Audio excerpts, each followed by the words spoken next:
My name is Peyton, and when I was 17 years old, my family vanished. They packed up everything of value in our apartment, moved 2 states away to escape their mounting debts, and left me behind with nothing but a yellow sticky note on the kitchen counter that read, "You will figure it out." For 15 years, I did exactly that. I survived, I rebuilt, and I thrived without them. I never expected to see them again until they cornered me at the most important corporate event of my life, demanding a $500,000 bailout. I am 32 years old now, and somehow still untangling the knots my family tied in my life. As the founder and chief executive officer of Aegis Logistics, I spent the last decade building an empire from the ground up. My family, however, believed I was merely a vice president. I kept my true title and ownership strictly out of the public eye, using a holding company to maintain my privacy. This deliberate separation was my shield against the past. It was a crisp Friday evening in late October.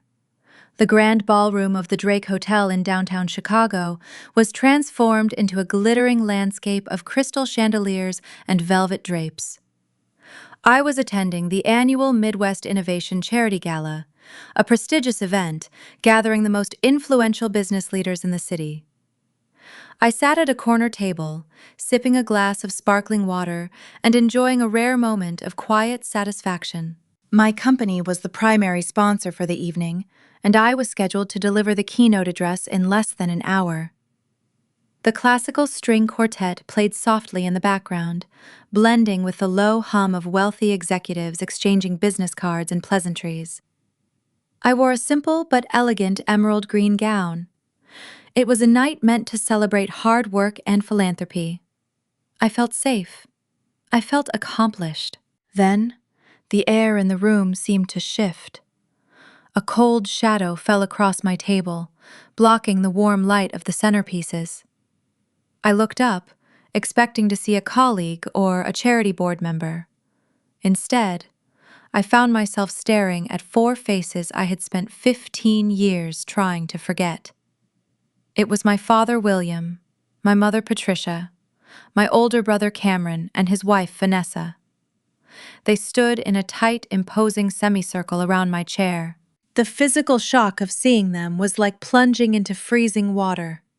My heart hammered against my ribs, but I forced my breathing to remain steady. William wore a tailored suit that looked expensive but slightly outdated. Patricia clutched a designer handbag like a protective shield. Cameron had the same arrogant smirk he wore when we were teenagers, the undisputed golden child of the family. Vanessa stood slightly behind him, surveying my dress with a look of undisguised judgment. Nobody said hello. Nobody asked how I was doing after more than a decade of complete silence. There were no apologies for the empty apartment or the yellow sticky note. Cameron stepped forward, breaking the stunned silence. He did not offer a greeting. He simply reached into the inner pocket of his suit jacket, pulled out a thick, folded legal document, and dropped it directly onto my dinner plate. The heavy paper landed with a dull thud, knocking over my water glass. The cold liquid spilled across the white linen tablecloth, soaking into the fabric. "You are going to sign this," pretending Cameron said. His voice carried the same entitled, authoritative tone he had used since childhood. I looked down at the document. The bold black letters across the top page read, "Notice of Corporate Loan Default." The amount listed was staggering, $500,000. I stared at the numbers, trying to process the sheer audacity of what was happening. Cameron leaned closer, resting his hands on the table and crowding my personal space. "We know you are a vice president at Aegis Logistics now," he continued, his eyes scanning my jewelry and my dress, calculating my net worth. "We did our research. You are making excellent money. My delivery company in Dallas is going through a minor restructuring phase, and we have a temporary cash flow problem. You are going to co-sign this loan restructuring agreement for my company tonight. Or, better yet, you can just pay it off directly to clear the debt. Family helps family, after all." The words hung in the air, toxic and suffocating. Family helps family. The hypocrisy was so profound it almost took my breath away. These were the people who had abandoned a high school girl to fend off aggressive landlords and collection agencies. These were the people who had prioritized Cameron's expensive college tuition over my basic survival, leaving me to work 3 minimum-wage jobs just to afford groceries and keep the electricity turned on. Now, standing in a room full of Chicago corporate elite, they were demanding $500,000 to clean up another one of Cameron's predictable failures. I looked from Cameron to my mother. Patricia avoided my gaze entirely, focusing instead on adjusting her diamond bracelet. I looked at my father.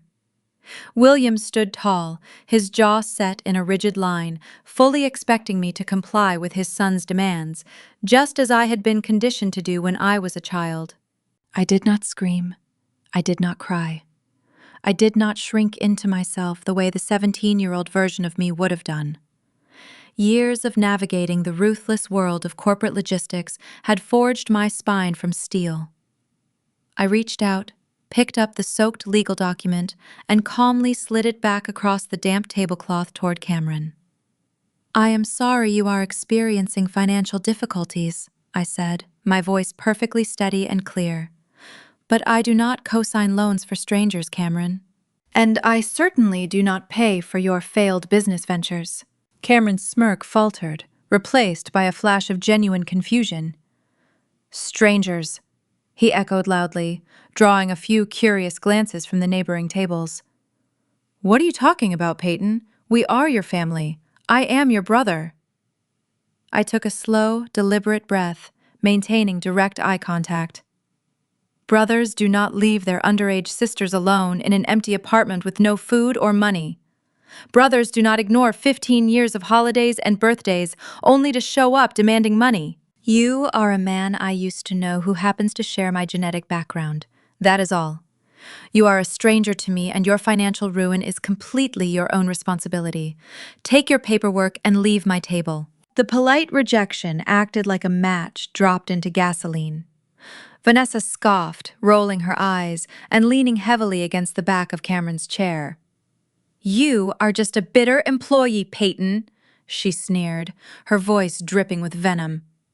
"Cameron is a chief executive officer of his own company. You should be honored he is even giving you the opportunity to be part of his business. Know your place." William shoved Cameron aside and planted both palms on the table. Silverware jumped. He reminded me that they had fed and clothed me for 17 years, as though basic care were a loan collecting interest. I told him he had no claim on my money and asked him to leave before security intervened. His face darkened. He raised his phone and said he knew a director at Aegis. Unless I signed Cameron's papers immediately, he would report that I had stolen proprietary data to win my position. By morning, he promised I would be unemployed, disgraced, and back on the street. He expected fear. I watched his thumb hover and understood that he still knew nothing about me. The sheer venom in William's voice hung between us, threatening to poison the charity gala. I looked at the man who was supposed to be my protector, the father who should have celebrated my achievements. Instead, his face was contorted with the same rigid rage that used to send me hiding in the closet when I was 10 years old. He actually believed his threat would break me. He believed I was still that terrified teenager who needed his permission to exist in the world. I felt a small, bitter smile pull at the corners of my mouth. Before I could even formulate a response to his outrageous blackmail, my mother decided to intervene. Patricia stepped out from behind William, smoothing the front of her expensive silk dress with perfectly manicured hands. She did not look angry. She looked deeply annoyed, as if my refusal to hand over $500,000 was nothing more than a tedious social faux pas. She tilted her head, giving me that familiar, condescending look that had always made me feel completely insignificant. "Do not be a dramatic brat," Peyton Patricia said, her voice dripping with artificial sweetness. She glanced around to ensure no one at the neighboring tables was paying too much attention to our conversation. You are making a scene over absolutely nothing. You have been perfectly fine since we left you that apartment in Chicago. We gave you independence, and look how well you have done. You should be thanking us for pushing you to succeed, instead of sitting here acting like some wounded victim. The audacity of her statement felt like a physical blow to my chest. I stared at the woman who had given birth to me, searching for a single trace of maternal instinct in her cold eyes. There was none. She had completely rewritten history in her mind, transforming a horrific act of abandonment into a generous gift of independence. My hands trembled slightly, not from fear, but from a deep anger that I had suppressed for a decade and a half. I took a slow breath, forcing the tremor out of my fingers. Independence. I repeated the word, tasting like ash on my tongue. I laughed coldly, the sound harsh enough that a waiter passing by with a tray of champagne flutes paused and hurried his steps. You mean the apartment where you secretly stopped paying the rent 3 months before you left? You mean the apartment where I came home, exhausted from my after-school shift at the grocery store, only to find the locks changed 2 weeks later?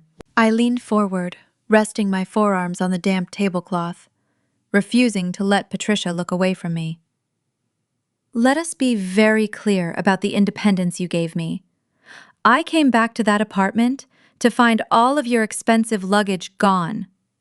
I walked into my brother's bedroom and saw that every single piece of his designer clothing and high-end electronics had been packed away. You took everything of value, including the college savings bond my grandmother left for me. And what did you leave behind for your 17-year-old daughter? I kept my voice low, but the intensity of my words made William take a slight step back. You left an empty refrigerator, a stack of final notice utility bills, and a yellow sticky note on the kitchen island. A sticky note, Patricia. It simply said, "You will figure it out." You did not even have the courage to tell me you were fleeing to Texas in the middle of the night to dodge creditors. You abandoned a minor to face debt collectors while you protected your precious son. Patricia did not even have the grace to look ashamed. She simply tightened her grip on her designer handbag, lifting her chin with righteous indignation. Her eyes narrowed as she seamlessly shifted from feigned benevolence to outright gaslighting. You were always a financial burden, Peyton, she snapped, abandoning this sweet facade. We were drowning in debt, and you refused to fit in or help the family. You were constantly demanding money for college applications when you knew your brother's business ventures needed that capital. Cameron had real potential. He had a vision. We had to prioritize the child who was actually going to build a legacy for this family. You were stubborn, difficult, and selfish. Leaving you behind was the only way we could afford to give Cameron the fresh start he deserved in Dallas. If you had just been a team player, we would not have had to make such difficult choices. The sheer delusion of her argument was breathtaking. She was actually standing in a ballroom, surrounded by the city elite, justifying child abandonment because my desire to attend college was an inconvenience. You made me the villain in your story so you could sleep at night, I said softly. You convinced yourself that a teenager asking for basic shelter was a burden, but the truth is, you simply did not care whether I lived or died, as long as Cameron got to play pretend executive with the last of the family money. Cameron puffed out his chest, his face flushing with defensive anger. I am not playing at anything, he scoffed, gesturing sharply to his tailored suit. I run a highly successful delivery network. This loan default is just a minor administrative hurdle, a tiny roadblock that you are blowing wildly out of proportion because you are still jealous of me. You have always been jealous of me, Peyton. Even now, working a decent corporate job, you still cannot stand that I am leading a company while you take orders from a board. Before I could dissect the laughable irony of a man begging for a $500,000 bailout while boasting about his success, his wife decided to join the attack. Vanessa stepped out from behind Cameron, her heels clicking sharply against the polished hardwood floor. She had always despised me, long before the abandonment, simply because I never catered to her ego. She reached out and picked up a full glass of red wine from the center of my table. I assumed she was going to take a drink to calm her obvious nerves. Instead, with a smug, deeply satisfied smirk twisting her features, she flicked her wrist forward. The dark red liquid flew across the table in an arc. It splashed directly across the bodice of my emerald green gown, soaking instantly through the expensive silk. The dark stain spread rapidly, ruining the dress and dripping down onto my shoes. I sat perfectly still, the shock of the physical disrespect momentarily freezing the air in my lungs. Several people at nearby tables gasped audibly, staring at the commotion unfolding. Vanessa stepped closer, her eyes gleaming with a malicious sense of superiority. She placed the empty wineglass back on the table with a sharp, dismissive clink. "You are just a bitter, lonely employee, Peyton," she sneered, her voice dripping with absolute contempt. "You sit here in your little rented dress, pretending you belong with these people, but you are nothing. Cameron is a chief executive officer. He builds actual wealth, while you just push papers around a desk for a paycheck. You need to know your place. If you do not sign that loan document and fix this for him, we will make sure your precious corporate bosses know exactly how unhinged and vindictive you really are." The room around us had grown quieter. A charity trustee at the next table had stopped speaking, and 2 servers lingered beside a service door, uncertain whether to intervene.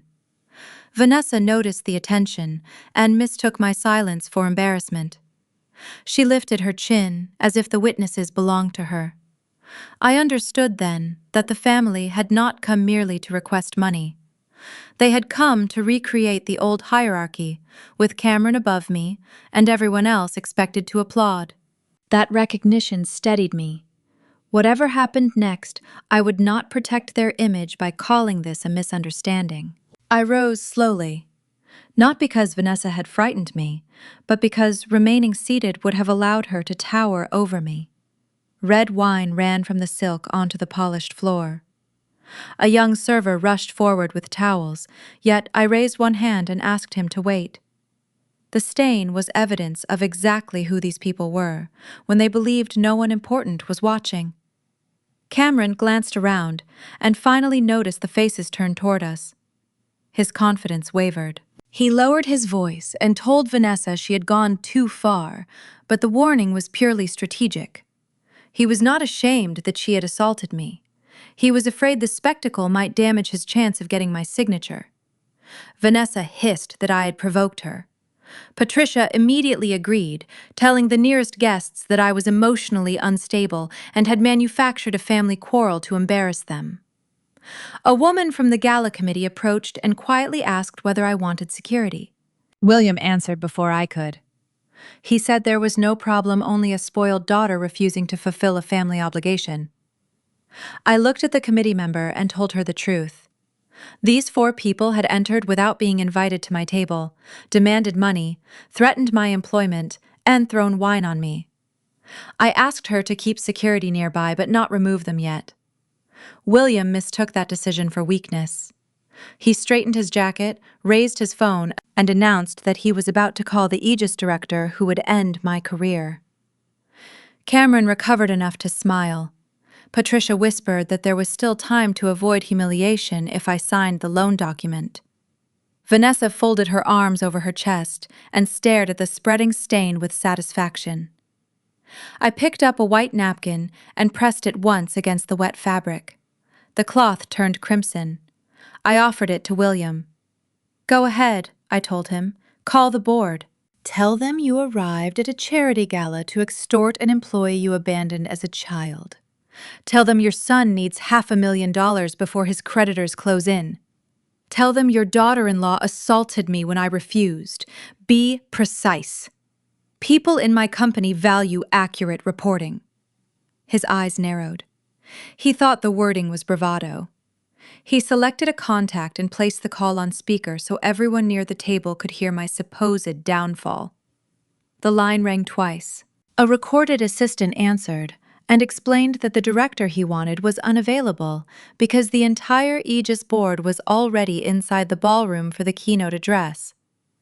William frowned and demanded to be transferred. The assistant asked for his name and the nature of his emergency. He gave both loudly. Across the room, one of my board members looked down at his vibrating phone, read the incoming message, and then looked directly toward my table. Recognition flashed across his face. He did not look alarmed. He looked amused. William saw the glance and assumed the man had recognized him. He gave me a triumphant smile and said my final chance was disappearing. The gala host stepped behind the podium before William could continue.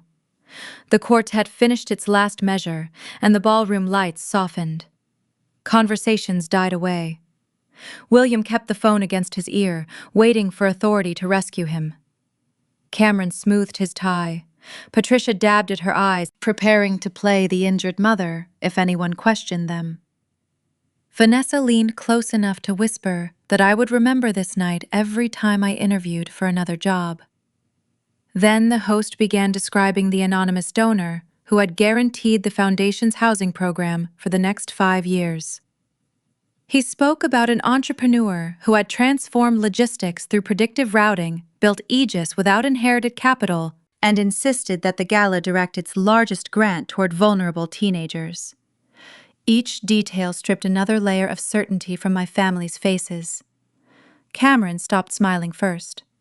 He looked from the stage to me, and then toward the Aegis executives rising from their seats. Patricia's lips parted. Vanessa stared at my wine-soaked gown as if the stain had suddenly appeared on her own body. William lowered his phone when the host announced that the donor would also deliver the keynote address. The name came last. Mine. Applause rolled across the ballroom. Members of my board stood. The charity committee chair came to my side, offered me her arm, and asked whether I wanted a private room to change. I thanked her and said no. I would speak exactly as I was. The damaged dress told a truth that a clean gown could not. As I stepped away, William whispered that there had been some mistake. I turned back just long enough to answer. There was no mistake. He had threatened to call my chief executive officer, and now he was looking at her. More importantly, he was looking at the founder, who controlled the company, its board appointments, and every share held by my private holding structure. I walked toward the stage beneath the chandeliers, leaving 4 people frozen beside the broken glass. The closer I came to the podium, the steadier my breathing became. I had spent 15 years believing that seeing them again might reduce me to the abandoned girl in the dark apartment. Instead, their return had revealed how small they had become. No threat could change that now. At the foot of the stage, the committee chair asked whether she should have my family removed. I told her to keep them in the room unless they attempted to leave without giving security their names. I wanted a complete incident report, not a private disappearance they could later rewrite. 2 guards moved to the edge of their table. William noticed and lowered his phone. I stepped behind the podium. For one heartbeat, I saw the yellow note on the kitchen counter instead of the ballroom. Then I looked at the scholarship recipients seated near the front and remembered why I had funded the evening. My opening remarks were not about my family. I spoke about systems that fail vulnerable people and about the responsibility of successful companies to build routes towards safety education and work. The wine stain remained visible under the stage lights. No one looked away. When I announced that Aegis would finance transitional housing and technical training for young people aging out of unstable homes, the applause rose again. The sound was not approval I needed for myself. It belonged to every teenager who had once been told survival was a personal problem. From the stage, I watched my family absorb the full meaning of the room. Cameron scanned the executives standing for me and seemed to calculate how many of them he had threatened through William's call. Patricia attempted to smile whenever a camera turned in her direction, but her hands shook around her handbag. Vanessa kept one arm across her chest, trying to hide the empty place where the wine glass had been. William stared at the program booklet where my biography identified me as founder, chief executive officer, and controlling shareholder. After the speech, board members formed a protective circle around me. One director told William that any allegation concerning Aegis data must be submitted through counsel with evidence. Another asked security to record Vanessa's assault. Cameron tried to recover his confidence by saying the family matter would be resolved privately.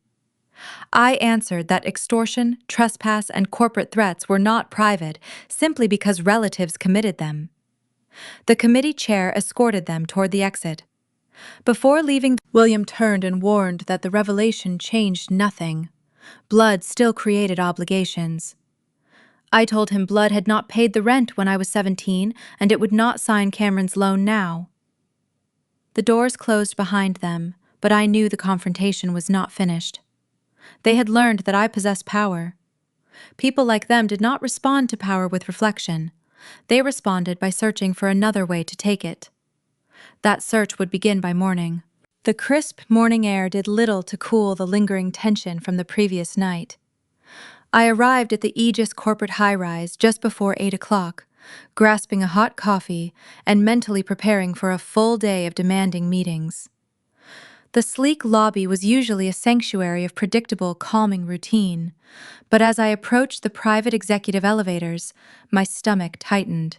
There, sitting awkwardly on the plush leather sofas near the main security desk, were the 4 people I had left paralyzed in the ballroom. They had clearly changed their strategy overnight. As soon as Patricia spotted me crossing the marble floor, she leaped up from the sofa. She rushed toward me with her hands clasped tightly together against her chest, her face crumpled into a mask of deep sorrow. Real tears spilled over her eyelashes, ruining her carefully applied makeup. "Peyton. Oh, my sweet Peyton," Patricia cried out, her voice trembling with manufactured emotion. She reached out, trying to grab my hands, but I took a firm step backward out of her reach. "Please, darling, you have to listen to us. We were so wrong last night. Seeing you up on that magnificent stage, realizing everything you have built, we were just so overwhelmed. I have not slept a single wink. I am so deeply sorry for how we acted." William stepped up right behind her, his previously rigid posture now replaced by a humble, defeated slouch. He offered a tight, apologetic smile. "We let our financial stress get the better of us," he murmured softly, taking off his coat. "We were completely out of line, Peyton. We are your parents, and we should have been bursting with pride. We just want a fresh start today. We want our loving family back together." I stared at them, utterly fascinated by the seamless pivot. It was a masterful display of manipulation, perfectly calibrated to target the childhood wounds of a daughter who had once desperately craved their validation. But I was no longer that vulnerable teenager. "A fresh start," I echoed, keeping my tone perfectly neutral. "You ambushed me at a charity event, demanded $500,000, threw wine on me, and threatened to destroy my career. Now, less than 12 hours later, you want a fresh start in the lobby of my building?" Cameron stepped forward, shoving his hands deep into his pockets, looking uncharacteristically meek. "I was out of line," he admitted, his eyes dropping to the floor. "I let my giant ego take over because I was deeply embarrassed. My delivery company in Dallas is struggling, Peyton. It is struggling badly. I am drowning, and I took it out on you because I was jealous of your success. I am asking for your forgiveness." I took a slow sip of my coffee, letting the heavy silence stretch between us. "What do you actually want, Cameron?" I asked, cutting through the theatrical apologies. "You did not track down my office building at 8 in the morning just to say you are sorry." "We realize a bailout was highly inappropriate," Cameron said, clearing his throat. but I researched Aegis Logistics all night. Your proprietary routing software is the most advanced system in the entire industry. If you could just hand over a basic licensing agreement for the core algorithm, it would completely revolutionize my delivery routes in Dallas. It would instantly save my company from impending bankruptcy. You own the company, so you can authorize the transfer without board approval. It would cost you absolutely nothing to share it with me today. My answer is no, I said, my voice echoing cleanly across the quiet marble lobby. I will not give you my software. I will not save your company, and I will not entertain this pathetic masquerade of a family reunion for one more second. This conversation is entirely over. The fake, pleasant smiles vanished instantly. The tears on Patricia's face dried up as her expression hardened into cold fury. But it was Vanessa who delivered the final, calculated strike. She stepped forward, closing the distance between us until she was standing just inches away from my face. Her eyes were dark and glittering with highly venomous intent. "We have very good lawyers," Peyton, Vanessa sneered. Her voice a sharp, menacing hiss that cut right through the quiet lobby. "If you do not hand over that software license right now, we will simply take it from you by force. We can easily file a massive lawsuit claiming your entire software architecture is derivative of family intellectual property. After all, your father is the one who bought your first computer. Your father is the one who taught you basic coding when you were a child. We will drag you into court and claim you built your precious company using his knowledge." I looked at Vanessa, taking in the triumphant smirk that twisted her perfectly contoured face. She actually believed her threat carried weight. She believed the legal system was just another weapon she could wield to bully me into submission. I did not blink. I did not raise my voice. I simply pressed a button on the security intercom hidden beneath the reception desk. "Thomas, we have 4 unauthorized visitors in the executive lobby who are refusing to leave," I said, keeping my eyes locked on Vanessa. "Please escort them out of the building immediately and permanently revoke their access passes. If they resist, call the local police and have them arrested for trespassing." William let out a sharp bark of indignant laughter. "You cannot arrest us, Peyton. We are your family." "You are trespassers, making corporate threats on private property," I corrected him, stepping safely behind the heavy security turnstiles. The heavy glass doors slid shut, creating a thick physical barrier between my successful world and their toxic one. I watched them stand there fuming and humiliated as 3 armed security guards approached them. Patricia tried to argue, pointing her finger aggressively at the guards, but Cameron grabbed her arm and pulled her toward the revolving doors. He knew better than to risk a public arrest. I turned my back on them and stepped into the private elevator, letting the smooth, upward motion carry me away. Before I entered the elevator, I asked the head of security to preserve the lobby recordings and create a written incident report. Cameron heard me and demanded to know why. I told him threats involving proprietary software were corporate matters, not family disagreements. His face tightened. The apology had lasted exactly as long as he believed it might purchase access. As the elevator doors closed, I watched Patricia stop crying, Vanessa begin typing rapidly on her phone, and William pull Cameron into a furious huddle. They were already planning the next attack. I spent the ride upward, sending David a concise message. "They know I own Aegis. They want the algorithm. Prepare for litigation and preserve everything." In my office, I instructed my assistant to circulate photographs of all 4 visitors to reception teams, company-wide. I did not want another surprise entrance disguised as reconciliation. I also asked our information security director to review unusual download requests, password resets, and vendor inquiries connected to Dallas.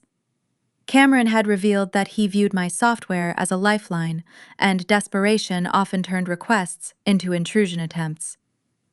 By noon, Access alerts were tightened, legal holds were active, and every employee who handled source code knew to refer outside questions directly to counsel. By Tuesday morning, the official legal documents arrived. I was sitting at my desk reviewing a quarterly logistics report when my assistant walked in carrying a thick manila envelope. Her face was pale, and she looked uncharacteristically nervous. "This just arrived via priority courier," she said, placing the heavy envelope gently on my desk. "The return address is from a litigation firm based down in Dallas." I dismissed my assistant and broke the thick wax seal on the envelope.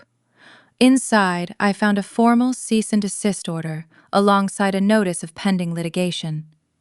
I read through the densely worded pages, my disbelief growing with every single paragraph.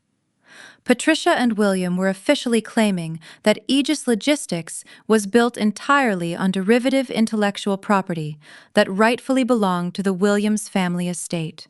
Their core argument rested on the laughable premise that because William had purchased a basic desktop computer for our household when I was 14 years old, any sophisticated coding knowledge I subsequently acquired was legally financed by him. They explicitly stated their ultimate goal was to freeze my career and force an immediate transfer of proprietary software licenses directly to Cameron's failing delivery company.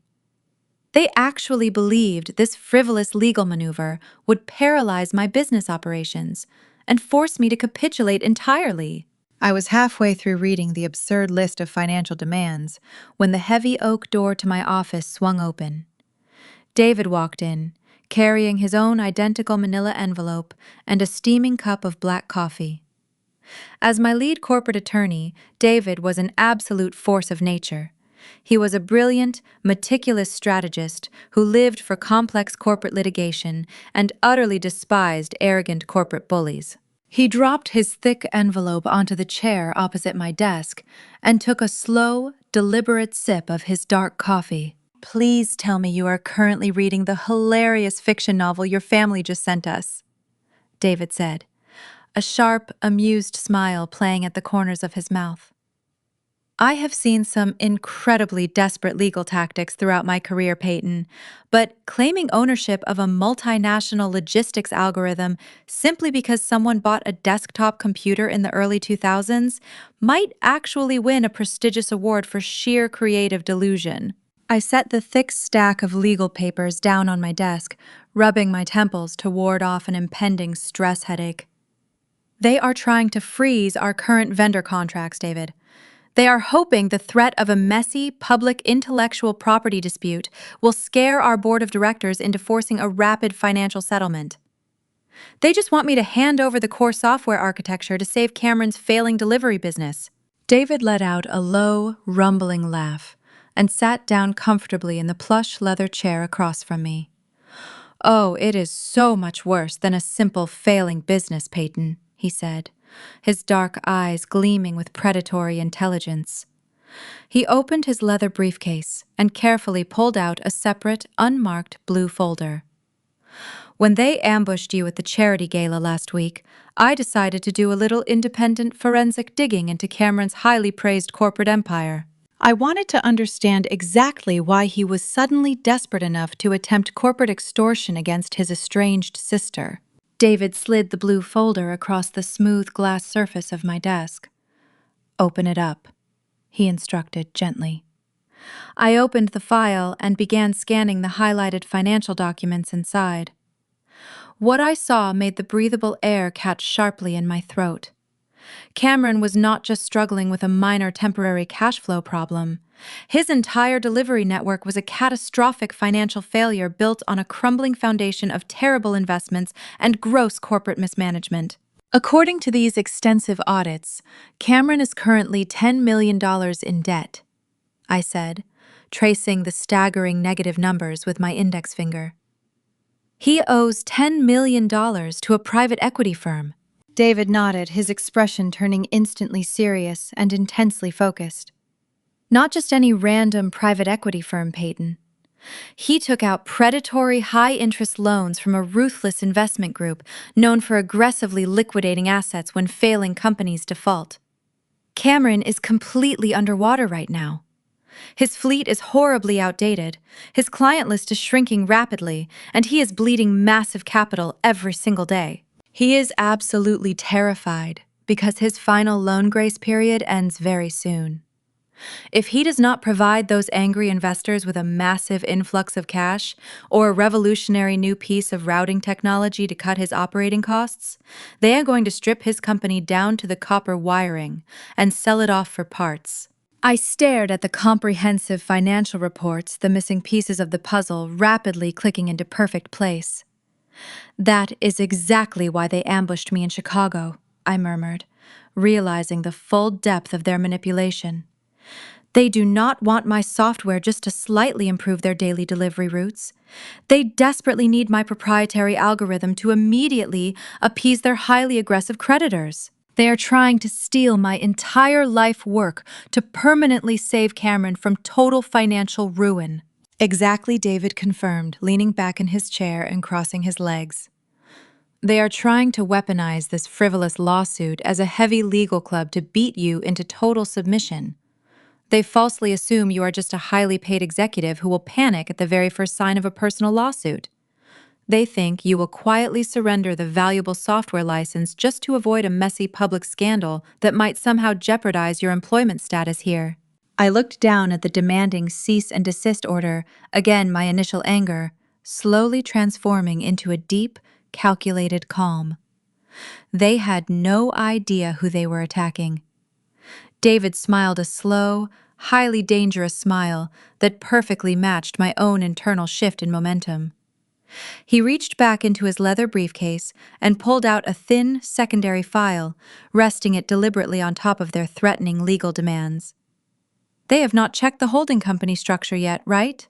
David also pointed out something the complaint could not hide. The filing attached a sworn declaration from William, claiming he had personally designed the early routing logic that became Aegis. The declaration included dates when I was already living alone in Chicago, and he was residing in Texas. Payroll records, school records, and his own bankruptcy petition placed him hundreds of miles away. The lie was not merely foolish. It was signed under penalty of perjury. David proposed that we answer aggressively, seek sanctions, and demand preservation of every device used to draft the claim. That last request mattered. If Cameron's attorneys had relied on fabricated documents discovery could expose far more than a failed intellectual property theory. We prepared a counterclaim that afternoon. It documented the gala extortion, the lobby threats, and the attempt to obtain protected technology through a knowingly false ownership theory. David requested an expedited hearing sanctions and an order barring Cameron's company from contacting our employees or vendors. He also sent a preservation notice requiring the family and their lawyers to retain emails, drafts, financial records, and devices. The demand transformed their bluff into a trap.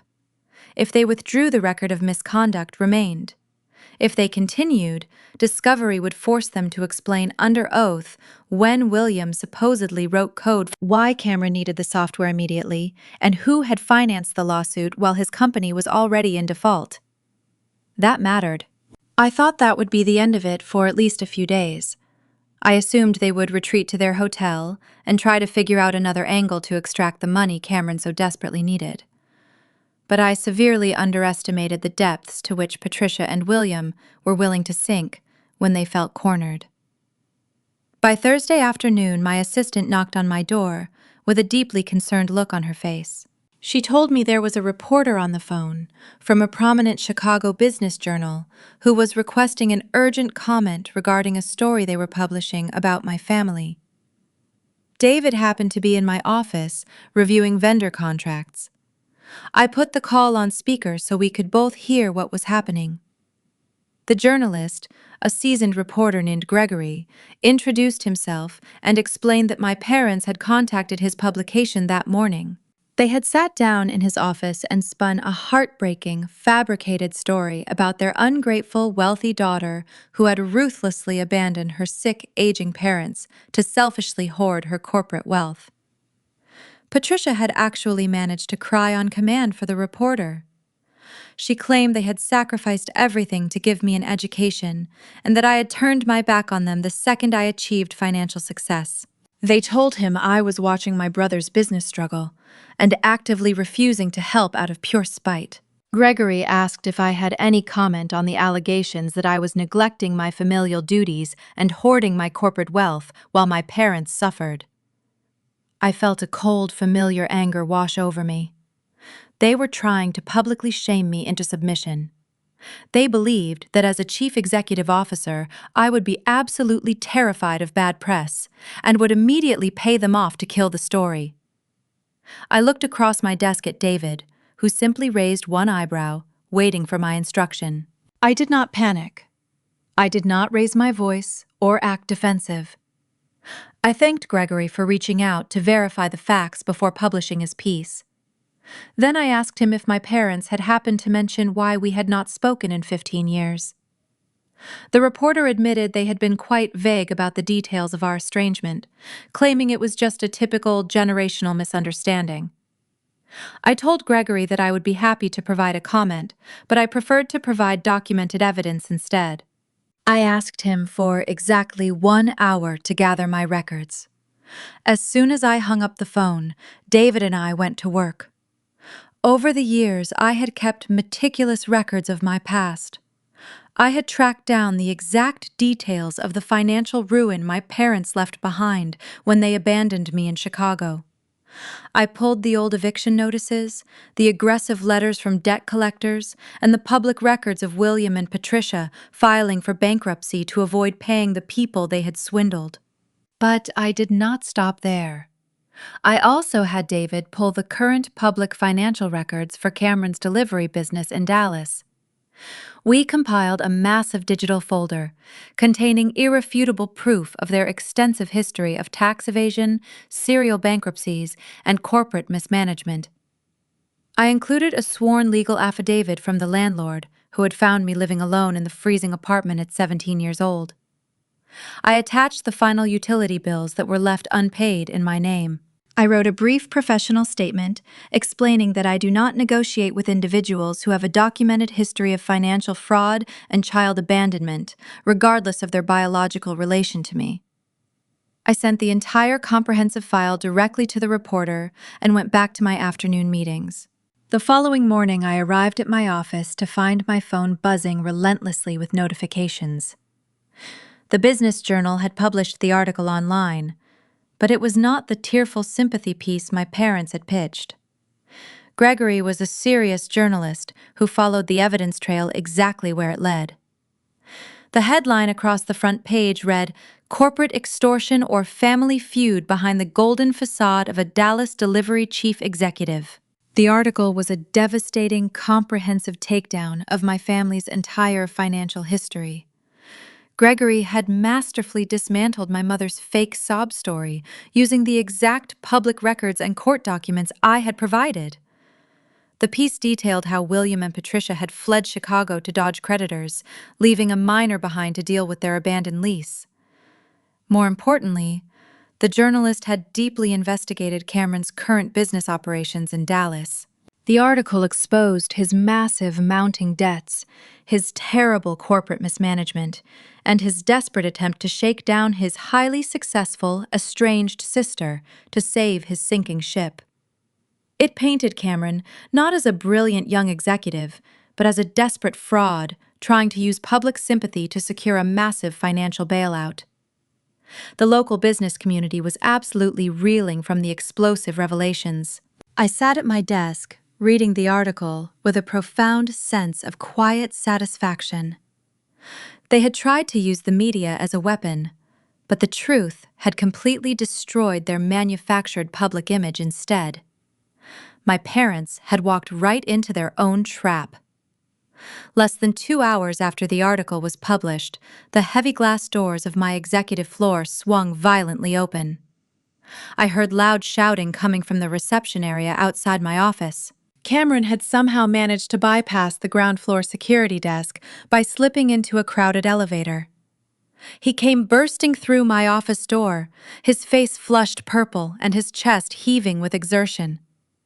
Two security guards were behind him, grabbing his arms to pull him back, but he fought them wildly. His expensive suit was rumpled, and his eyes were wide with a frantic, terrified rage. "You ruined me!" he screamed, his voice cracking as he struggled against the guards. "My investors read the article, Peyton. They know everything about the debt and the bankruptcy history now. They are pulling their funding. You completely destroyed my entire life." I stood up from my desk, keeping my posture relaxed and authoritative. I told the security guards to wait in the hallway, but to stay close by. Cameron straightened his suit jacket, breathing heavily as he glared at me across the room. He was no longer the arrogant golden child demanding money. He was a desperate cornered animal, watching his carefully constructed empire burn to the ground. "I demand a formal face-to-face mediation right now," he said, his voice shaking with absolute panic. "Bring your lawyers and we will bring ours. We have to settle this today, before I lose my entire company." Before sending the file, I required Gregory to confirm that he would distinguish allegations from verified records and give every person a fair opportunity to respond. I was not interested in buying a flattering article. I wanted the same standard applied to all of us. He agreed. That decision protected the story from becoming revenge disguised as journalism. When my parents later denied the eviction, the bankruptcy filings and landlord affidavit contradicted them. When Cameron called his debt confidential public liens and court notices established the scale of his crisis. Their own documented choices became the source of the exposure. Evidence, not sympathy, would decide the story. The reporter also agreed to preserve correspondence, ensuring no selective quotation could later distort the chronology or alter my response. 72 hours after Cameron stormed into my office suite, his face purple with rage, as he demanded a formal sit-down, we arrived at the downtown mediation center. The massive conference room felt deliberately designed to intimidate, with its sterile white walls and an enormous mahogany table stretching down the center. I took a seat near the window, looking out over the Chicago skyline. David sat calmly beside me, opening his leather briefcase with a quiet click that echoed in the empty room. We did not have to wait long. The heavy glass doors swung open, and my family walked in, moving as a unified front. They did not look like people whose fraudulent business history had just been exposed in the local press. Instead, they walked with the brazen, aggressive confidence of predators who believed they had finally cornered their prey. William led the charge, his chest puffed out and his chin raised high. He took the seat directly across from me, buttoning his suit jacket with a sharp, authoritative gesture. Patricia sat to his right, carefully arranging her features into a mask of dignified suffering. Cameron and Vanessa took the remaining seats. Vanessa casually dropped her expensive handbag onto the table, a deliberate display of the wealth she was desperately trying to cling to. Cameron leaned back in his chair, crossing his arms and flashing a sickeningly triumphant smile. They honestly believed their frivolous lawsuit and media blackmail had worked? They were absolutely certain I had agreed to this mediation because I was terrified of losing my corporate reputation. The court-appointed mediator, a quiet, older man with thick glasses, took his place at the head of the table. He folded his hands and began to outline the standard rules of engagement, discussing the importance of mutual respect and finding common ground. William did not even let the poor man finish his opening statement. He raised his hand, silencing the mediator with the same dismissive arrogance he used on restaurant staff.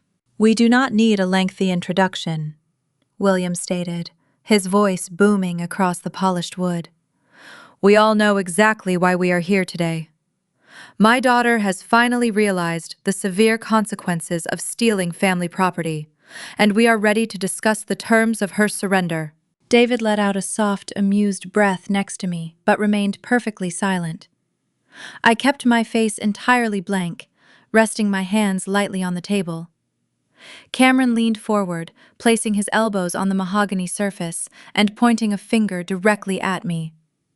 "Let us skip the legal dancing, Peyton," he said, his voice dripping with condescension. "You thought you could publicly embarrass me with that hit piece in the Business Journal? You thought exposing our old tax records would somehow make your intellectual property theft disappear. But all you did was prove to the board of directors that you are a massive liability. Now we have you completely boxed in. You are sitting here because you know your career is hanging by a single thread." Patricia pulled a lace handkerchief from her purse and dabbed at the corners of her dry eyes. "We just want what is fair, darling," she murmured, laying on the thick maternal guilt. "We gave you the foundation for your success. Your father taught you the very skills you use to build that logistics software. It breaks my heart that we had to involve lawyers to make you see reason, but you left us no choice. We simply cannot allow you to hoard family assets while your brother struggles to keep his rightful business afloat. We are doing this for your own good, Peyton, to teach you the true value of loyalty." I maintained my silence, allowing them to fill the room with their sprawling delusions. Cameron, sensing what he perceived as my fearful submission, reached into his jacket and pulled out a stapled legal document. He slid it across the table until it rested just inches from my hands. "Here is the deal, Peyton," he announced, his tone triumphant and hard. "We have drawn up a comprehensive licensing transfer agreement. You are going to sign over the exclusive, unlimited rights to the Aegis routing software. That technology will be immediately integrated into my delivery network in Dallas, effectively eliminating my overhead costs." Vanessa leaned forward, her eyes glittering with unmasked greed. "And that is just the beginning," she chimed in, her voice sharp and eager. "Because you forced us to endure such terrible public humiliation, we are also demanding a 50% cut of your future corporate earnings. You will pay us half of your salary, your bonuses, and your equity payouts for the next 10 years. Think of it as a mandatory royalty fee for using the Williams family brainpower to secure your fancy executive position." William nodded firmly in agreement, tapping his knuckles against the table to emphasize his absolute authority. "If you sign those papers right now, we will drop the intellectual property lawsuit, and we will tell the press that our family dispute has been amicably resolved." He narrowed his eyes, leaning closer. "But if you refuse, we will tie you up in endless, brutal litigation. We will drag your name through every media outlet in the country. We will make sure every executive at Aegis Logistics knows you are a thief and a fraud. We will completely ruin your reputation, Peyton. You will spend the next decade drowning in legal fees until you have absolutely nothing left." The sheer, staggering magnitude of their extortion attempt hung heavily in the sterile air of the conference room. They wanted half my income and the complete surrender of my life work, all based on the delusional fantasy that a childhood desktop computer entitled them to my billion-dollar empire. The mediator looked deeply uncomfortable, shifting in his seat and looking between us as if waiting for me to launch into a defensive screaming match. I did not scream. I did not cry. I did not even glance down at the ridiculous settlement document Cameron had pushed aggressively across the table. I simply sat there, perfectly still, letting their threats echo and fade against the white walls. I looked at William, taking in the arrogant thrust of his chin. I looked at Patricia, clutching her fake tears in her lace handkerchief. I looked at Vanessa, calculating her future luxury purchases. And finally, I looked at Cameron, the golden child, who had failed so spectacularly that he was resorting to corporate blackmail to survive. For the first time since they had ambushed me in Chicago, I felt a profound sense of absolute calming peace. The lingering ghosts of my highly traumatic childhood, the desperate teenage longing for their elusive approval, the fear of their explosive anger, it all completely evaporated into thin air. They were not powerful monsters hiding in the dark shadows. They were just desperate, pathetic people clinging to a fabricated reality that was about to shatter into a million irreparable pieces. I slowly reached down into my own designer leather briefcase resting quietly by my feet on the carpeted floor. I carefully pulled out a single unmarked blue folder and placed it gently, but deliberately, right over Cameron's ridiculous settlement papers. "I am not here to negotiate a settlement," I said, my voice dropping to a calm, icy pitch that instantly made the entire room hold its collective breath.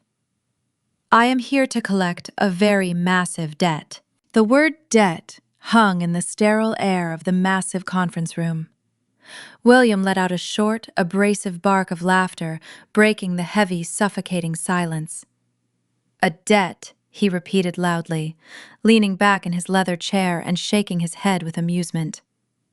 "You honestly think we owe you something for the basic cost of your childhood upbringing? We are not here to play accounting games, Peyton. We are here to finalize a serious corporate transfer today. If you want to calculate grocery bills from 15 years ago, we can certainly deduct that from your royalty payments."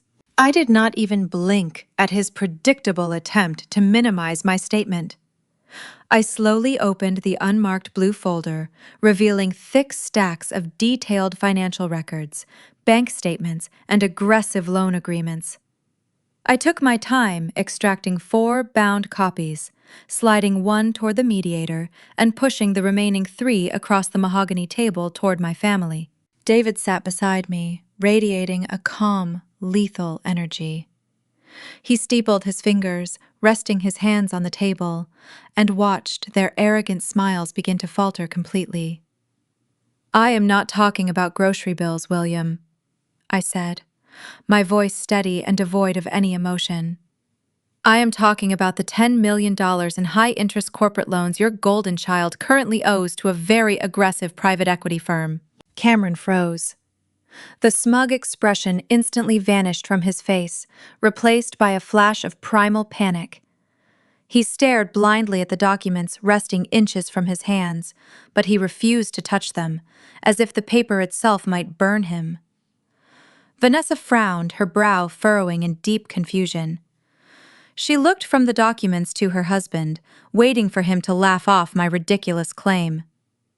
When Cameron remained entirely silent, swallowing hard, her confusion began to morph into quiet anxiety.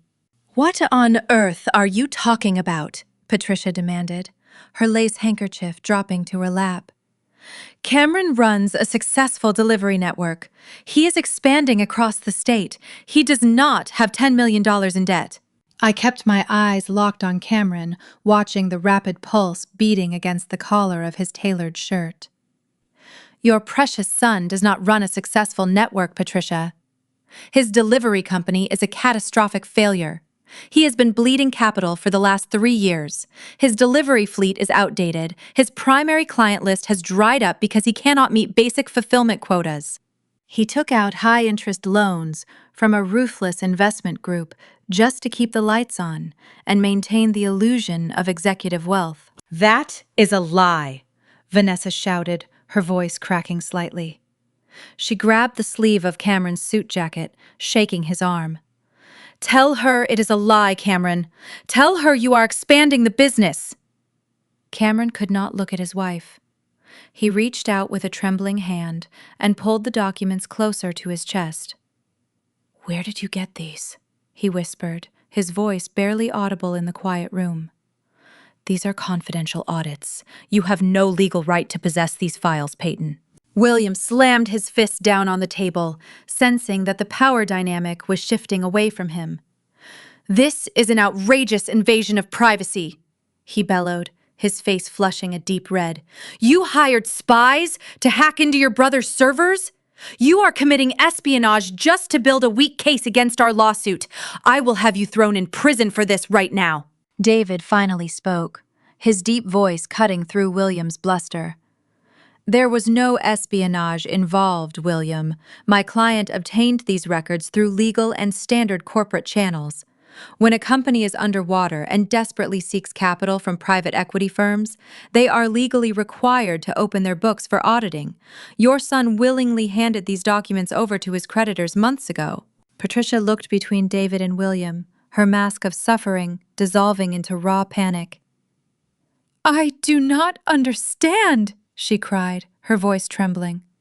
"Why does Peyton have access to files from his creditors?" I leaned back in my chair, resting my hands on the armrests. I allowed myself a quiet smile, letting the full weight of their impending destruction settle over the room. When you ambushed me at the charity gala last week, I decided to do a little research into why my family was suddenly desperate enough to attempt corporate extortion. I wanted to understand what kind of financial trouble Cameron had created this time. So my legal team and forensic accountants began tracing the paper trail of his delivery business. We discovered that Cameron had mortgaged his company, taking out $10 million in capital from a private equity group called Apex Financial Partners. We also discovered that he was failing to meet his interest payments. He knew that if he did not provide those angry investors with a new piece of routing technology to cut his operating costs, they were going to liquidate his company. Vanessa stood up her chair, scraping backward. She stared down at Cameron, her chest heaving with rapid breaths. "Is it true?" she demanded, her voice rising. "Are you $10 million in debt? Are we going to lose the house, Cameron?" "Sit down, Vanessa," William commanded, grabbing her wrist and forcing her back into her seat. He turned his furious gaze back to me. "Even if this nonsense is true, it changes nothing about why we are here today, Peyton. You still stole intellectual property to build your logistics software. We are still going to sue you into oblivion unless you sign that licensing transfer agreement right now. So what if you know about his creditors? It does not solve your legal problems."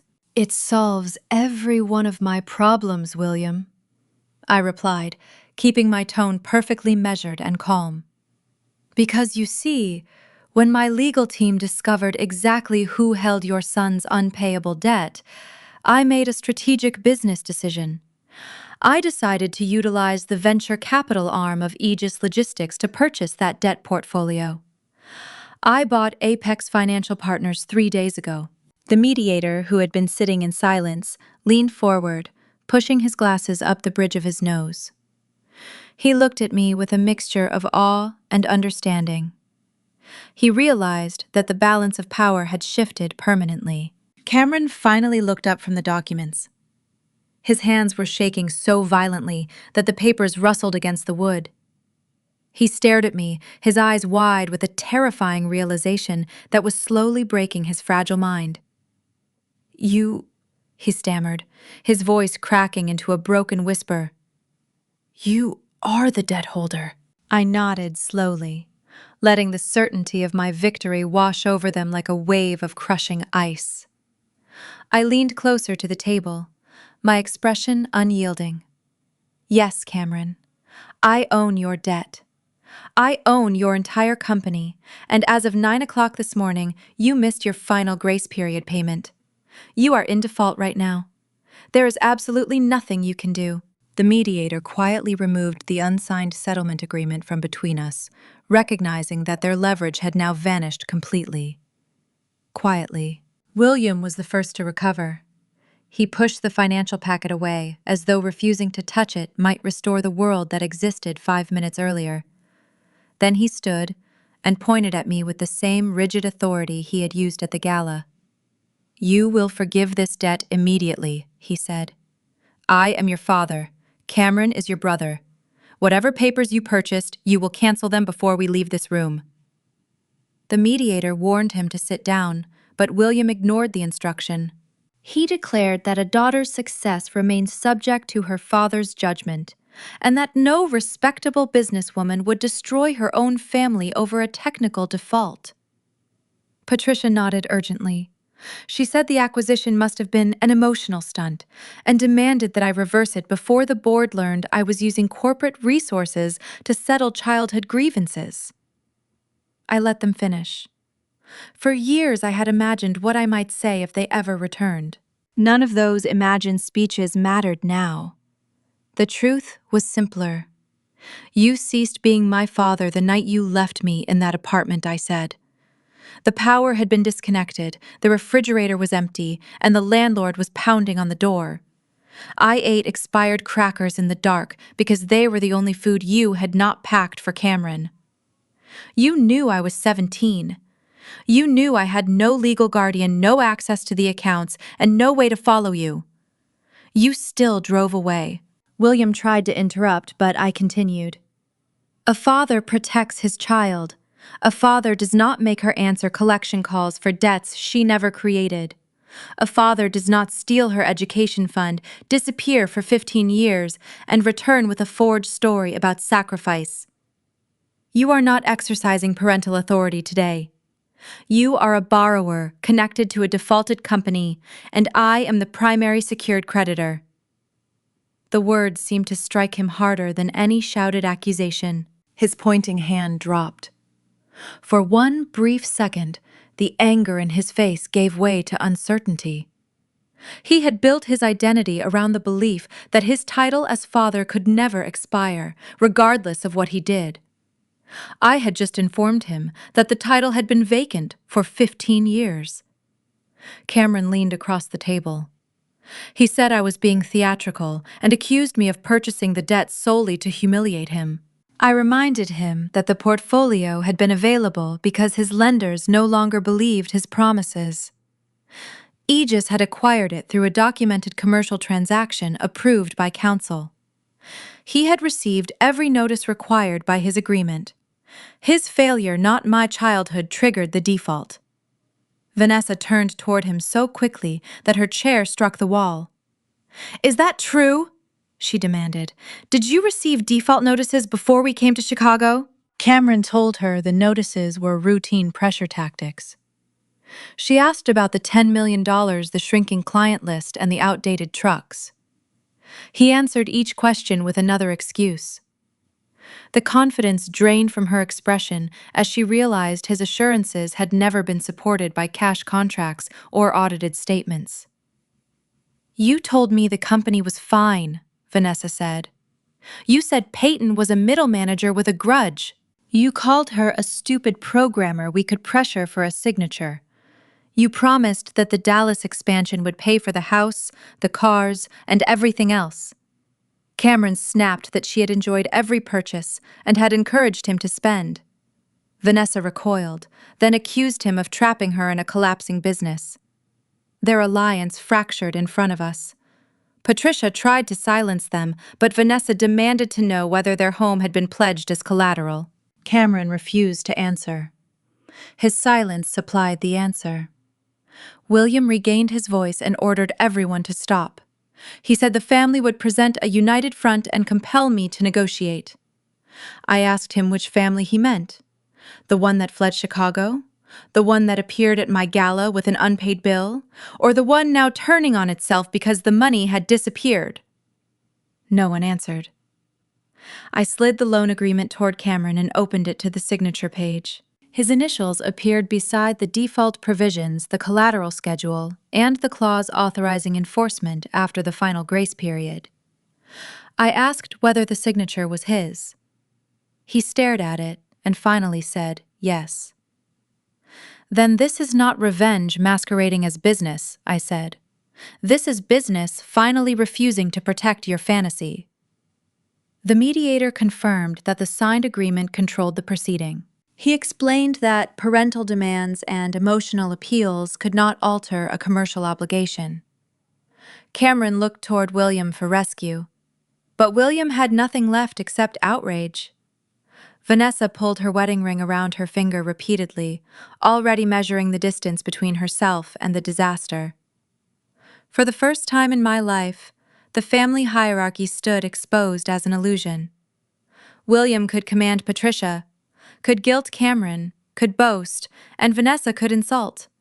But none of those performances changed a single number in the ledger. The debt remained, the default remained, and I remained seated at the head of the only side with enforceable rights. William made one last attempt to convert authority into accusation. Shareholders and threatened to report me for misusing corporate capital. David opened the acquisition approval packet and showed that an independent investment committee had reviewed the portfolio, valued the collateral, and authorized the transaction before I signed. The debt was purchased below face value because the company was deteriorating, giving Aegis a legitimate recovery opportunity even without considering my relationship to Cameron.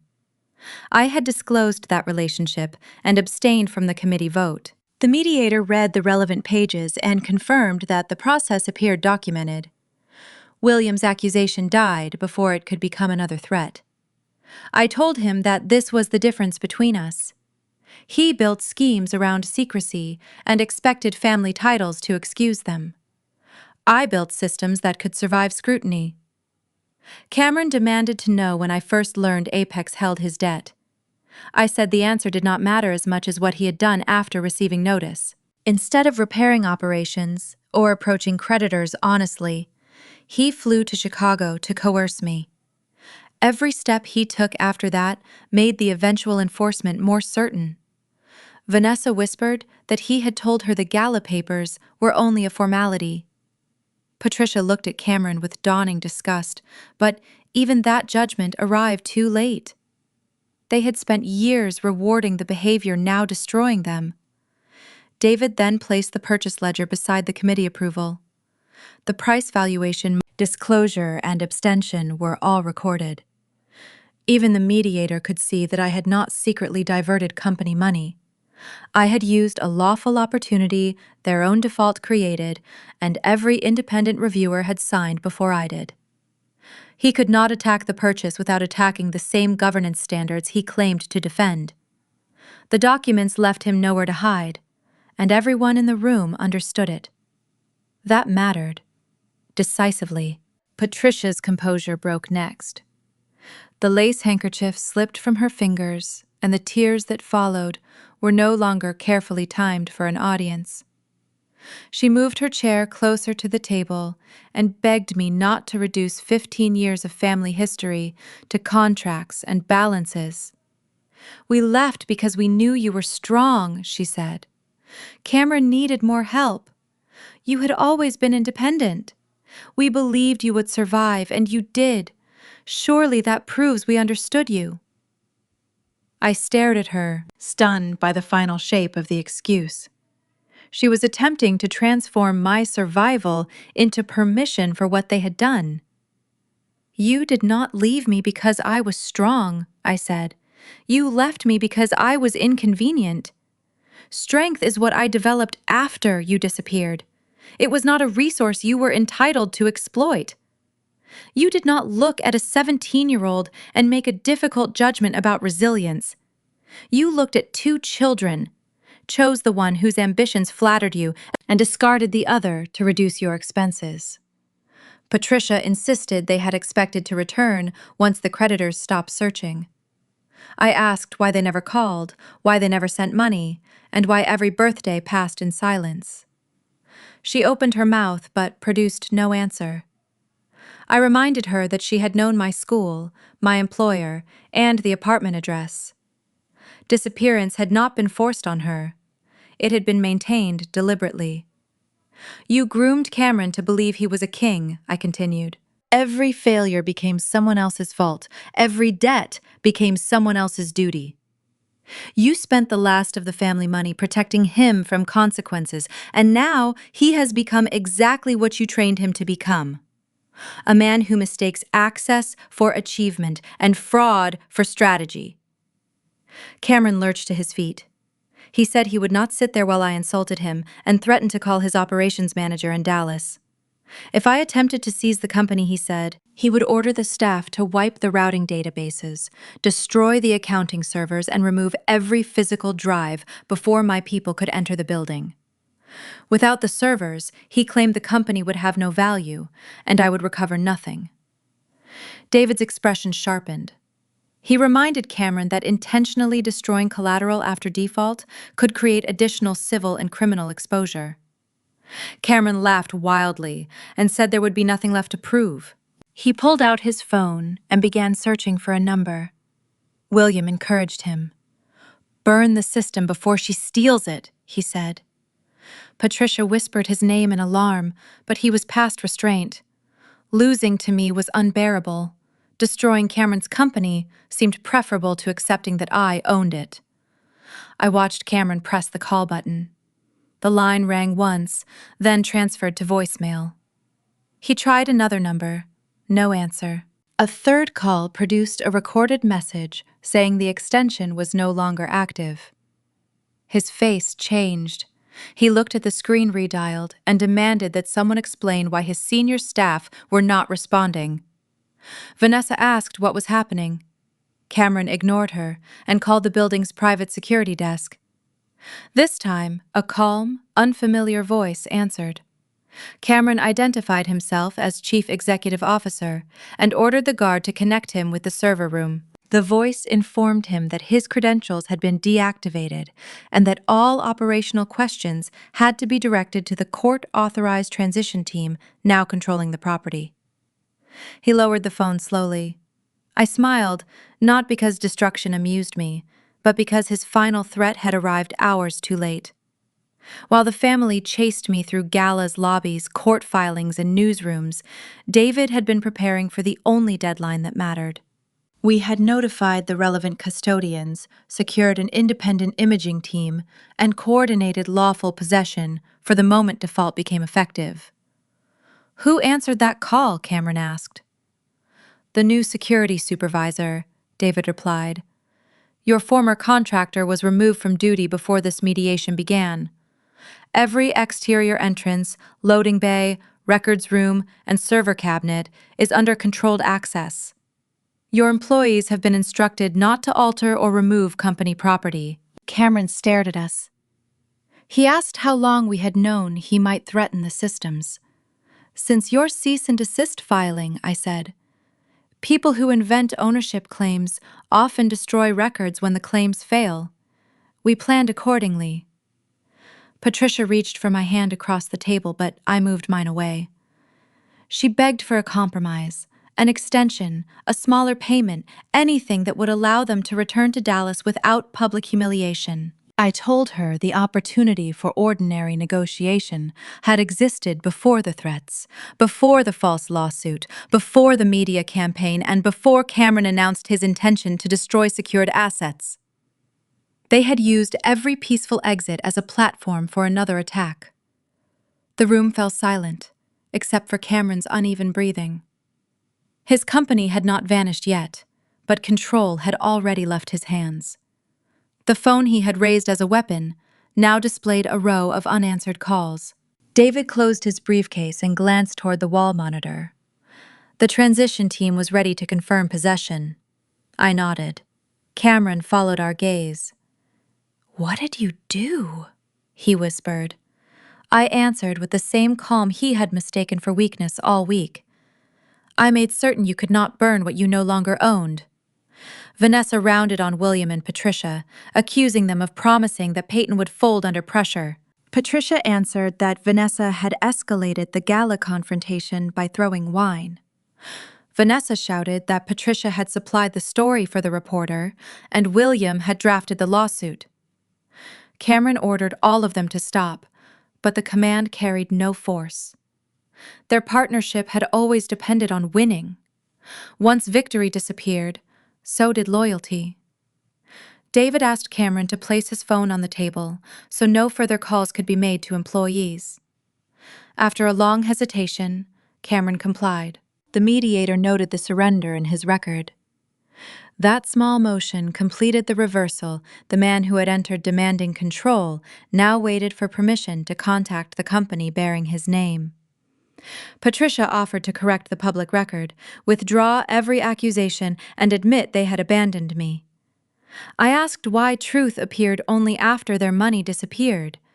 An apology exchanged for rescue was not remorse. It was another demand. When she said she loved me, I asked her to name one fact about my life after 17. She could not name my college, my first job the year Aegis began, or even the neighborhood where I lived.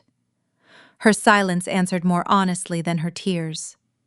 Cameron watched her fail, then blamed William for promising that I would surrender. William blamed Vanessa for the wine, and Vanessa blamed Patricia for the reporter. Their loyalty collapsed into accusation. David asked the mediator to note that every offer arrived only after the default, the false lawsuit, and the threat to destroy evidence. The record showed no voluntary accountability, only panic. I told Patricia that real remorse accepts consequences without demanding payment from the person harmed. No one challenged that conclusion. Finally, before David activated the screen, he placed a signed possession certificate beside the mediator. It listed the exact time each Dallas asset had transferred and identified the independent officers supervising the process. That document mattered more than the spectacle about to appear. It proved the takeover was not a raid arranged for revenge, but a controlled enforcement action under the contract Cameron had signed. The mediator reviewed the seal, compared it with the default notice, and confirmed that the transition team was acting within the agreement. Only then did David raise the remote. Cameron could challenge the transaction later, but he could no longer pretend it had not legally occurred. The record was complete, timed, witnessed, and preserved. The legal foundation was undeniable. William pushed his chair back violently, the heavy wood scraping loudly against the floor. He stood up, pointing a trembling finger at David. "This is illegal theft," he shouted, his voice echoing off the sterile walls of the mediation room. "You cannot legally seize a private corporation without going through a lengthy judicial process. I will call the federal authorities right now and have you both arrested for corporate hijacking. You have no legal jurisdiction to touch my son's business operations." David did not even flinch at William's aggressive posturing. He calmly unbuttoned his suit jacket and leaned forward, resting his forearms on the mahogany table. "Actually, William, commercial debt operates under very different legal parameters than personal loans," David explained. His tone, holding the patient authority of a professor addressing a remarkably slow student. "When your son signed that specific venture capital agreement, he explicitly consented to an immediate asset seizure clause in the event of a total default. There is no lengthy judicial process required. By missing his final grace period payment at 9 o'clock this morning, Cameron automatically forfeited all ownership rights and physical assets to the primary debt holder. That means my client now legally owns every single truck, every server, every office chair, and every corporate bank account associated with his delivery network." Patricia covered her face with her hands, letting out a loud, ragged sob that reverberated through the quiet room. Vanessa sat frozen beside her husband, her eyes darting frantically between my face and the thick financial documents resting on the table. She looked like a trapped animal, desperately calculating her escape route now that the primary source of her luxury lifestyle had completely evaporated. I turned my attention back to Cameron, who was gripping the edge of the table so tightly his knuckles were completely white. "Do you want to know the most pathetic part of your entire strategy, Cameron?" I asked, keeping my voice perfectly level. "While you were busy flying up to Chicago to ambush me at a charity gala, my team was already moving into position. While you were wasting precious days filing frivolous intellectual property lawsuits and planting fake sob stories in the local business journals, I was assembling a highly specialized team of forensic accountants and corporate liquidators." Cameron swallowed hard, a thick bead of sweat rolling slowly down his pale temple. "What do you mean, moving into position?" he asked, his voice barely a whisper. "I mean that you completely abandoned your own company when it needed leadership the most," I replied, leaning back in my chair. "You thought you could solve your massive financial crisis by bullying your estranged sister into handing over a multi-million-dollar software license. You were so blinded by your own arrogance and your lifelong habit of taking whatever you wanted that you left your corporate headquarters completely unprotected. While you were sitting in this mediation room proudly demanding half of my future salary, my legal team was physically walking through the front doors of your Dallas office building." William sank slowly back into his leather chair, the fight finally draining out of his posture as the brutal reality of the situation took hold. "You sent people to his office," he murmured, staring at me with a mixture of shock and dawning horror. David stood up from his chair and walked smoothly toward the far wall of the conference room. He picked up a small remote control resting on the credenza and pointed it at the massive flat-screen monitor mounted on the white wall. "I sent a very thorough transition team," William David said, pressing a button on the remote. "With the debt officially in default and the asset seizure clause actively triggered, my associates legally took possession of Cameron's corporate headquarters exactly 1 hour ago. They have already secured the main servers, locked down the financial accounts, and dismissed the remaining staff with their final severance packages. The delivery network is officially closed for business." Vanessa gasped, her hands flying to her mouth as the large monitor flared to life. A high-definition video feed appeared on the bright screen, showing a clear live broadcast from the sunny streets of downtown Dallas. The camera angle was positioned directly across the street from a sleek, modern office building. I recognized the location immediately from the extensive background research my team had conducted over the past few days. It was the expensive commercial property Cameron had leased to serve as the impressive headquarters for his failing enterprise.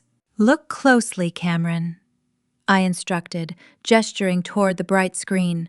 "I want you to see exactly what your arrogance has cost you today." The entire room fell into a deathly silence as we all watched the live video feed. Parked directly in front of the glass office building were 2 large commercial maintenance trucks. Several workers wearing bright, reflective safety vests were standing on an elevated mechanical platform positioned near the top of the modern building facade. They were operating heavy power tools, working diligently around the massive brushed steel letters that spelled out the name of Cameron's delivery company. Cameron let out a choked, agonizing sound as the workers secured heavy rigging cables around the giant metal logo. We watched in real time as the mechanical platform lowered slightly and the workers began to physically detach the enormous letters from the building exterior. The bright Texas sun glinted off the polished metal as the first piece of the corporate sign was pulled away, leaving a dark, dirty shadow on the concrete wall behind it. "You are completely destroying it," Cameron whispered, tears spilling over his eyelashes. He stared at the monitor, watching his fabricated empire fall. "You are actually tearing it down. Today." "I am not tearing it down, Cameron," I corrected him, my voice remaining perfectly level. "I am simply removing a fraudulent name from a building that rightfully belongs to my holding company. You built your identity on borrowed money and deceit. The removal of that sign is the physical manifestation of a reality you have been trying to outrun for 3 years." William stared at the blank wall on the monitor, his chest rising and falling with labored breaths. The arrogant bluster that defined him was rapidly evaporating, leaving behind an aging, terrified man who understood he had lost control. He turned his gaze toward David, his hands trembling slightly as they rested on the table.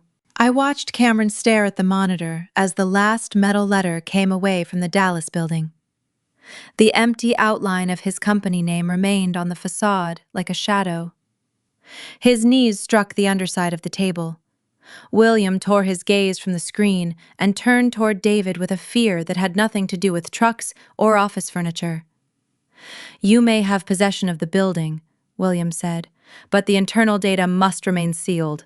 Client records and executive communications cannot be examined without a separate transition period." David explained that the default transferred control of the corporation's physical and digital assets together. Independent forensic specialists had imaged the servers before any operational changes were made. The original drives were preserved, access was logged, and every step was being supervised to protect both evidence and legitimate customer information. Cameron recoiled. He looked at William, and the panic that passed between them was immediate. Vanessa saw it too. "What is on those servers?" she demanded. We just lost the company, and both of you are acting as if the files are worse than the foreclosure. I removed one final report from my bag and placed it in the center of the table. It was an executive summary from the forensic accounting team, supported by a chain of custody schedule and a list of restricted directories discovered during the imaging process. Losing the delivery company is the smallest problem you have now, I told her. Patricia gripped the table. She asked what could possibly be worse. I looked directly at William as I answered.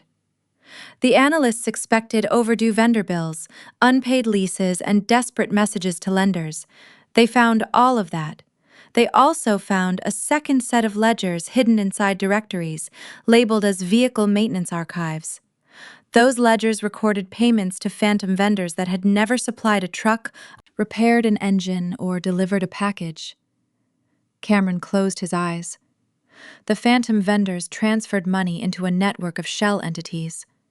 Over 2 years, millions of dollars from private equity advances moved out of the operating company and into accounts used for personal expenses. The transfers were divided into amounts designed to appear routine, then described as fuel contracts, software support, and regional consulting. Vanessa asked where the money had gone. I glanced at the diamond on her hand. It paid for the imported vehicles, the private travel, the club memberships, the renovation of the Dallas house, and the designer purchases charged through a corporate concierge service. When revenue collapsed, Cameron preserved the appearance of success by spending borrowed investor money on the life he had promised you. She turned on him. Cameron insisted that the expenses were part of executive branding and that investors expected a chief executive to project stability. David replied that false invoices and concealed personal transfers were not branding, they were evidence. Patricia shook her head. She said Cameron did not understand complex banking systems and could not have created the shell structure alone. For once, she was correct. The authorization logs showed 2 recurring sources. Half of the transactions were approved from Cameron's executive account in Dallas. The rest were authorized through a remote credential registered to Williams' residence in the Chicago suburbs. Several transfers also contained drafting notes in a document template created under Williams' user profile. William denied everything. He claimed someone had copied his credentials and demanded that the records remain private until his own expert reviewed them. David slid the chain of custody schedule toward him. The forensic team had preserved login histories, device identifiers, multi-factor authentication records, and the original approval messages. No one was relying on a single address or a convenient theory.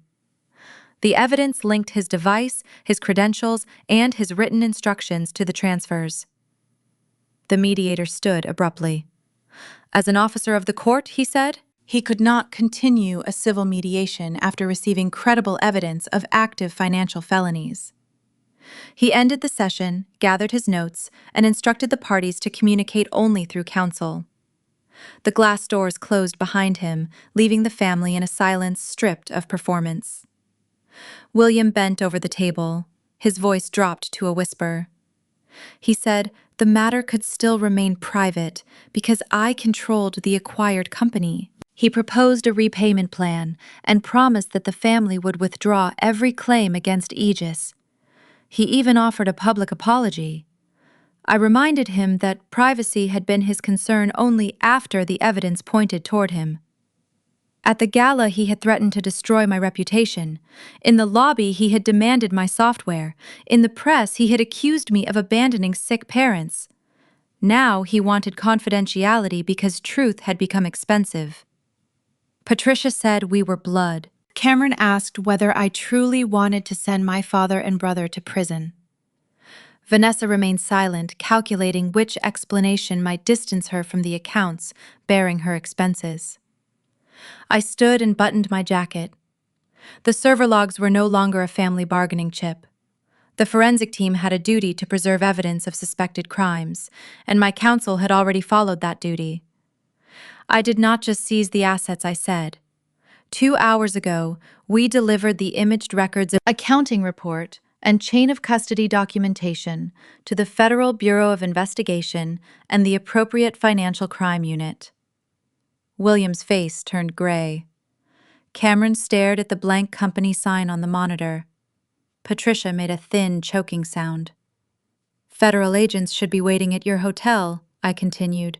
Whether they arrest you today or summon you after review is no longer my decision.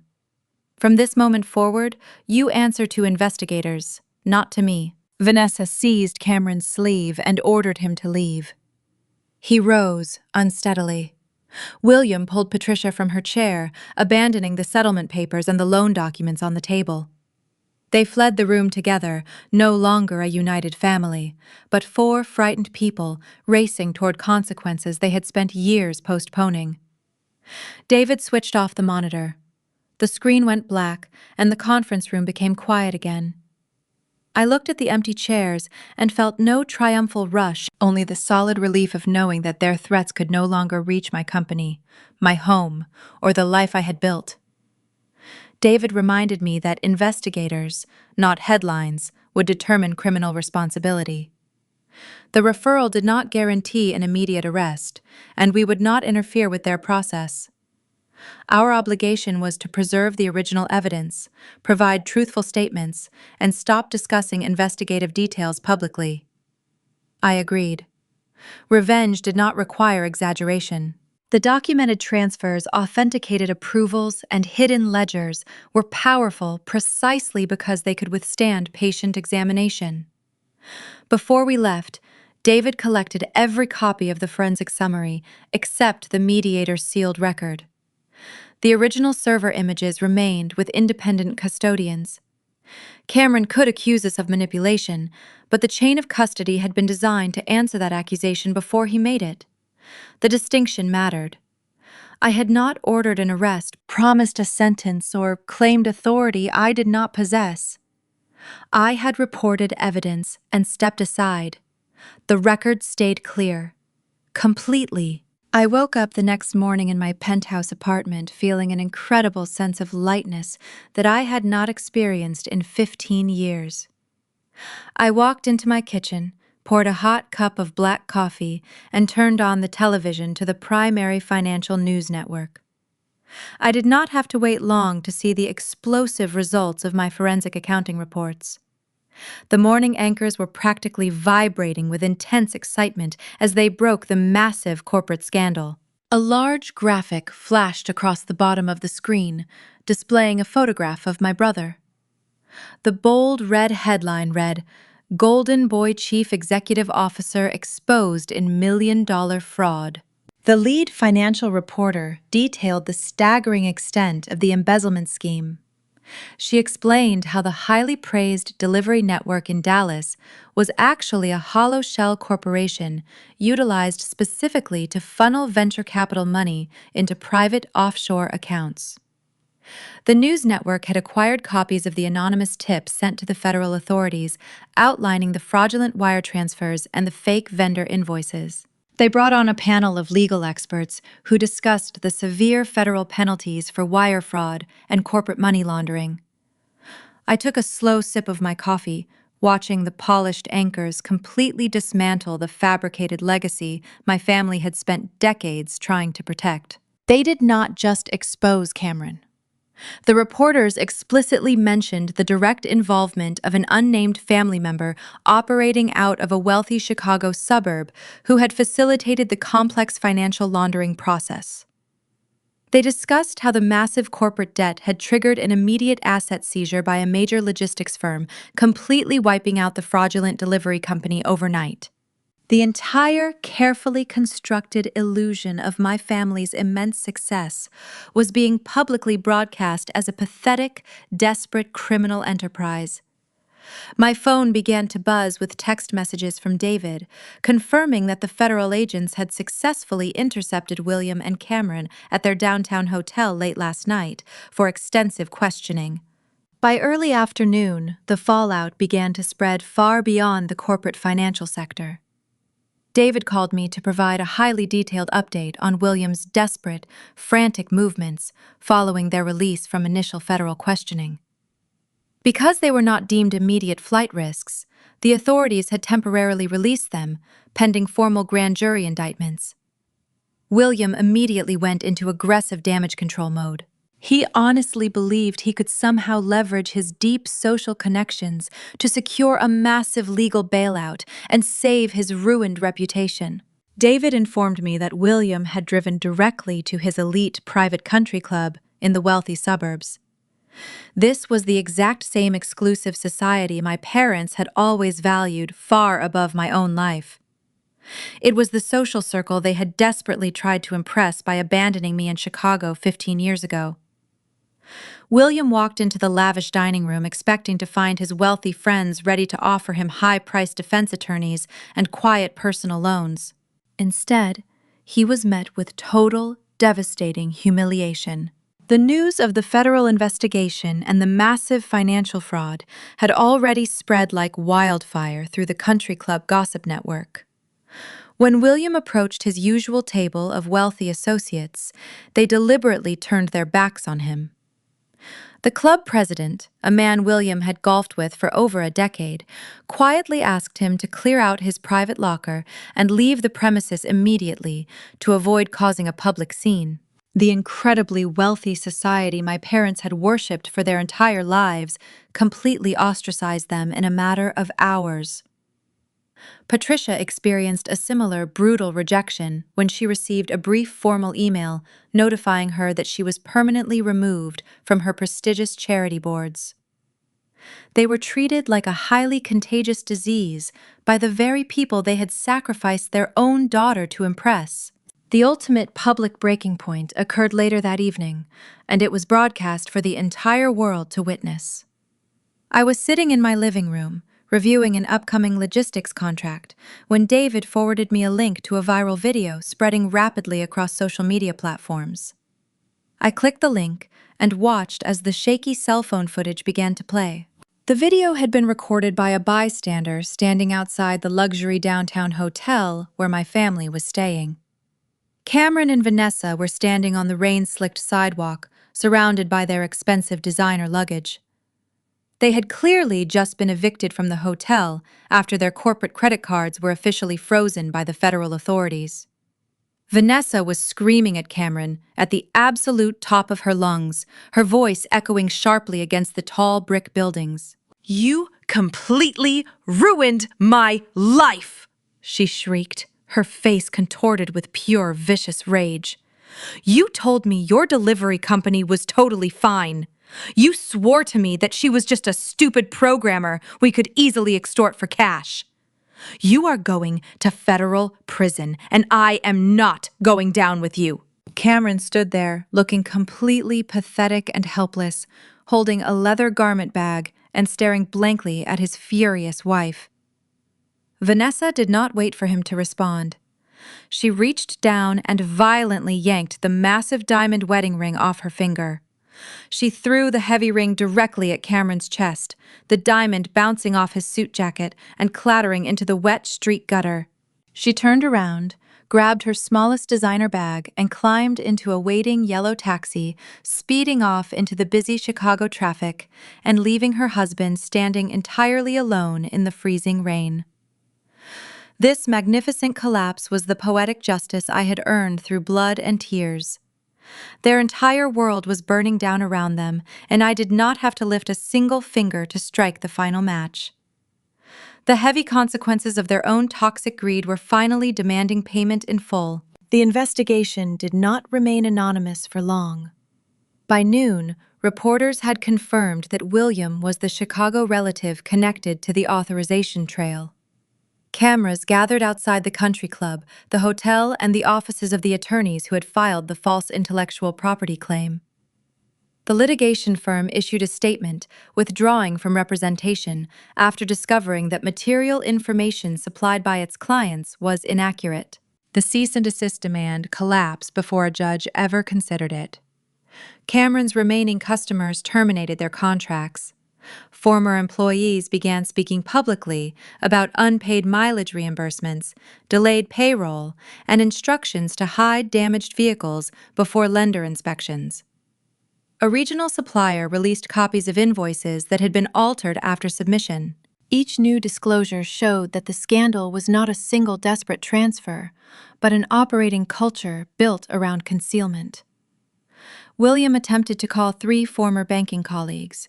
One refused the call, another directed him to counsel, and the third sent a message saying that any contact about the investigation would be reported.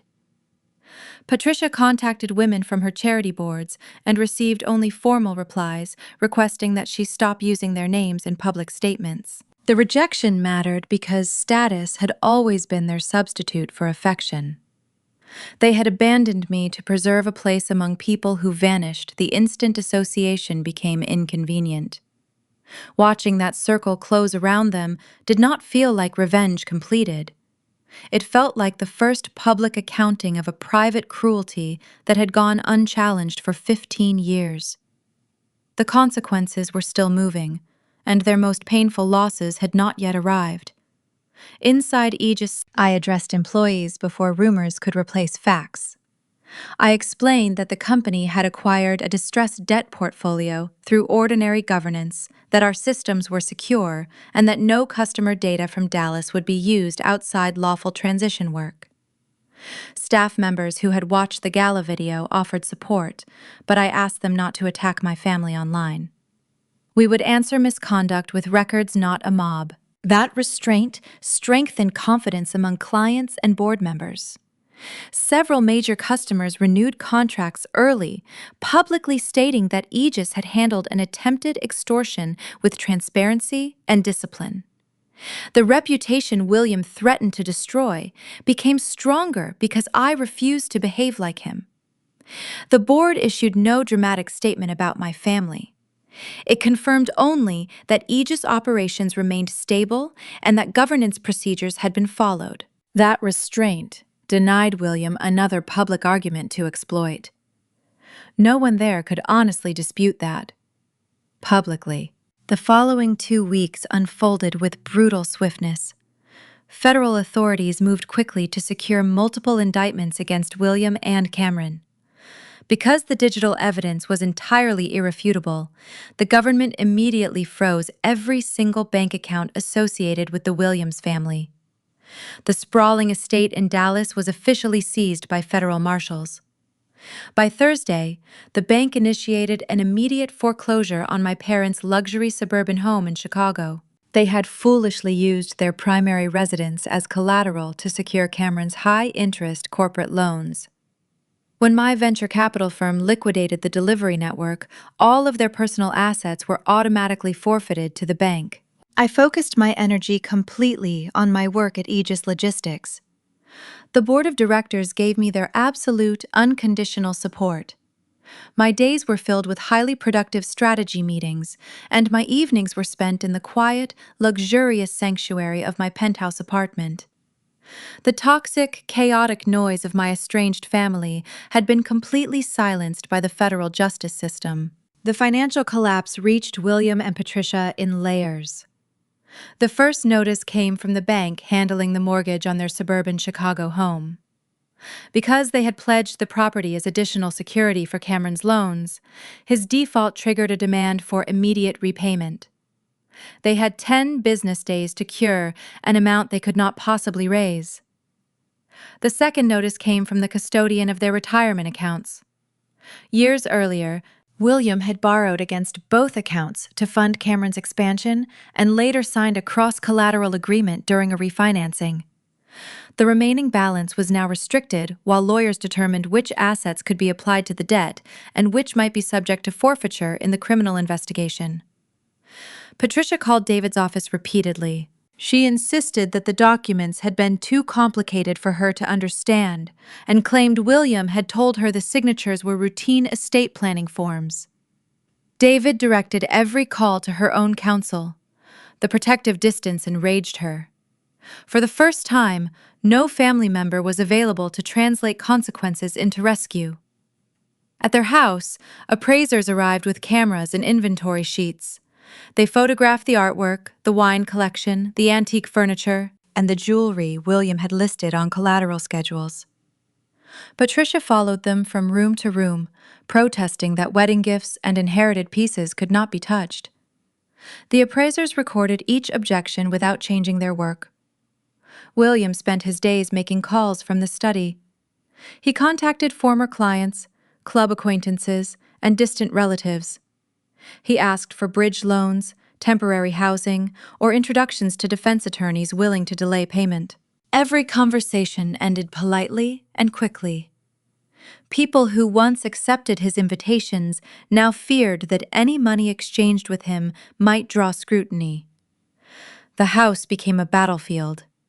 Patricia accused him of sacrificing their retirement for Cameron. William accused her of encouraging every display of wealth that made the family appear successful. She reminded him that he had called Peyton a burden and had chosen to protect their son. He shouted that she had packed the luggage and written the sticky note. For 15 years, they had shared a single story. Leaving me had been necessary, intelligent, even generous. Under the pressure of foreclosure, that story fractured. Each tried to assign the abandonment to the other. Cameron could offer no help. His accounts were frozen, his company no longer existed, and his attorneys advised him not to discuss financial transactions with family members. Vanessa stopped answering Patricia's calls after filing for divorce. The daughter-in-law they had defended at the gala disappeared the moment their credit cards failed. One evening, Patricia found an old cardboard box while sorting items for a forced sale. Inside were school photographs, report cards, and a scholarship letter addressed to me. The letter congratulated me on qualifying for a summer technology program and listed a modest enrollment deposit. The deadline had passed days before they left Chicago. Patricia remembered refusing the payment because Cameron wanted new equipment for his first business proposal. She sat on the floor holding the letter, while the rooms around her were tagged for sale. The daughter they had described as aimless had built a logistics company worth more than every asset they had ever owned. The son they called their legacy had converted their home and retirement into collateral for fraud. When William entered, Patricia asked whether he had known I was the founder of Aegis before the gala. He admitted he had believed I was only a vice president. She asked whether he understood now that I was a billionaire. He told her the number did not matter because I would eventually remember my duty. Patricia looked around the stripped study and said duty had not brought them food counsel or a place to live. For the first time, she said aloud what neither had permitted themselves to think. They had discarded the only child who had ever learned how to build something real. The bank posted the foreclosure notice 3 days later. Neighbors watched from behind curtains while movers hired by the receiver carried boxed possessions into a secured truck. William attempted to remove a locked case from the study, but a marshal stopped him and added it to the inventory. Patricia left with 2 suitcases and a plastic folder containing legal notices. They checked into an extended stay motel using the last available limit on a personal card. The card was declined the following morning after another freeze reached the account. William tried to pay cash for a second night and discovered he had less than $200. That was when Patricia proposed going to my penthouse. William resisted, saying I needed time to calm down. She told him calm was not the problem. I had been calm at the gala, calm in the lobby, calm at mediation, and calm while their world collapsed. My calm meant I had already decided. They went anyway. They learned my building would not admit them, so they waited outside beyond the security awning. The November rain began before sunset and turned colder by the hour. Neither left. By the time my car approached, their expensive clothes were soaked, their luggage was stored at a motel they could no longer afford, and every institution they had trusted had closed its door. For the first time since abandoning me, they were facing a night without shelter. The difference was that they were not 17, and no one had stolen their choices. They had signed every document that brought them to the rain. During the final afternoon in the house, Patricia tried to remove the box containing my school records. The receiver allowed her to keep personal photographs, but retained documents tied to disputed finances. She held my scholarship letter against her coat and asked William whether they should have searched for me years earlier. He answered that I would have rejected them. Patricia said they had never given me the chance. The admission did not become remorse strong enough to respect my boundary. It became another reason in her mind that I should now rescue them. They called my corporate office from the motel. My assistant read the no-contact instruction and ended the call. They called the foundation office before it had even launched, presenting themselves as elderly people facing homelessness. The intake coordinator offered information about public shelters without recognizing their names. William hung up in outrage. He wanted access to my private wealth, not the same services available to strangers.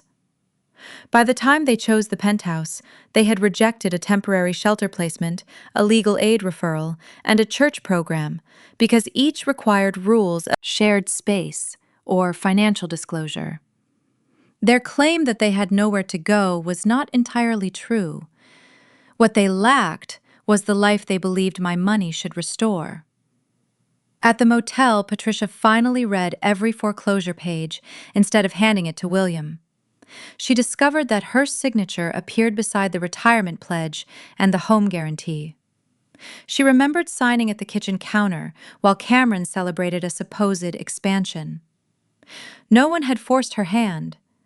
The realization deepened her panic because it removed the final comforting story that she had merely been deceived.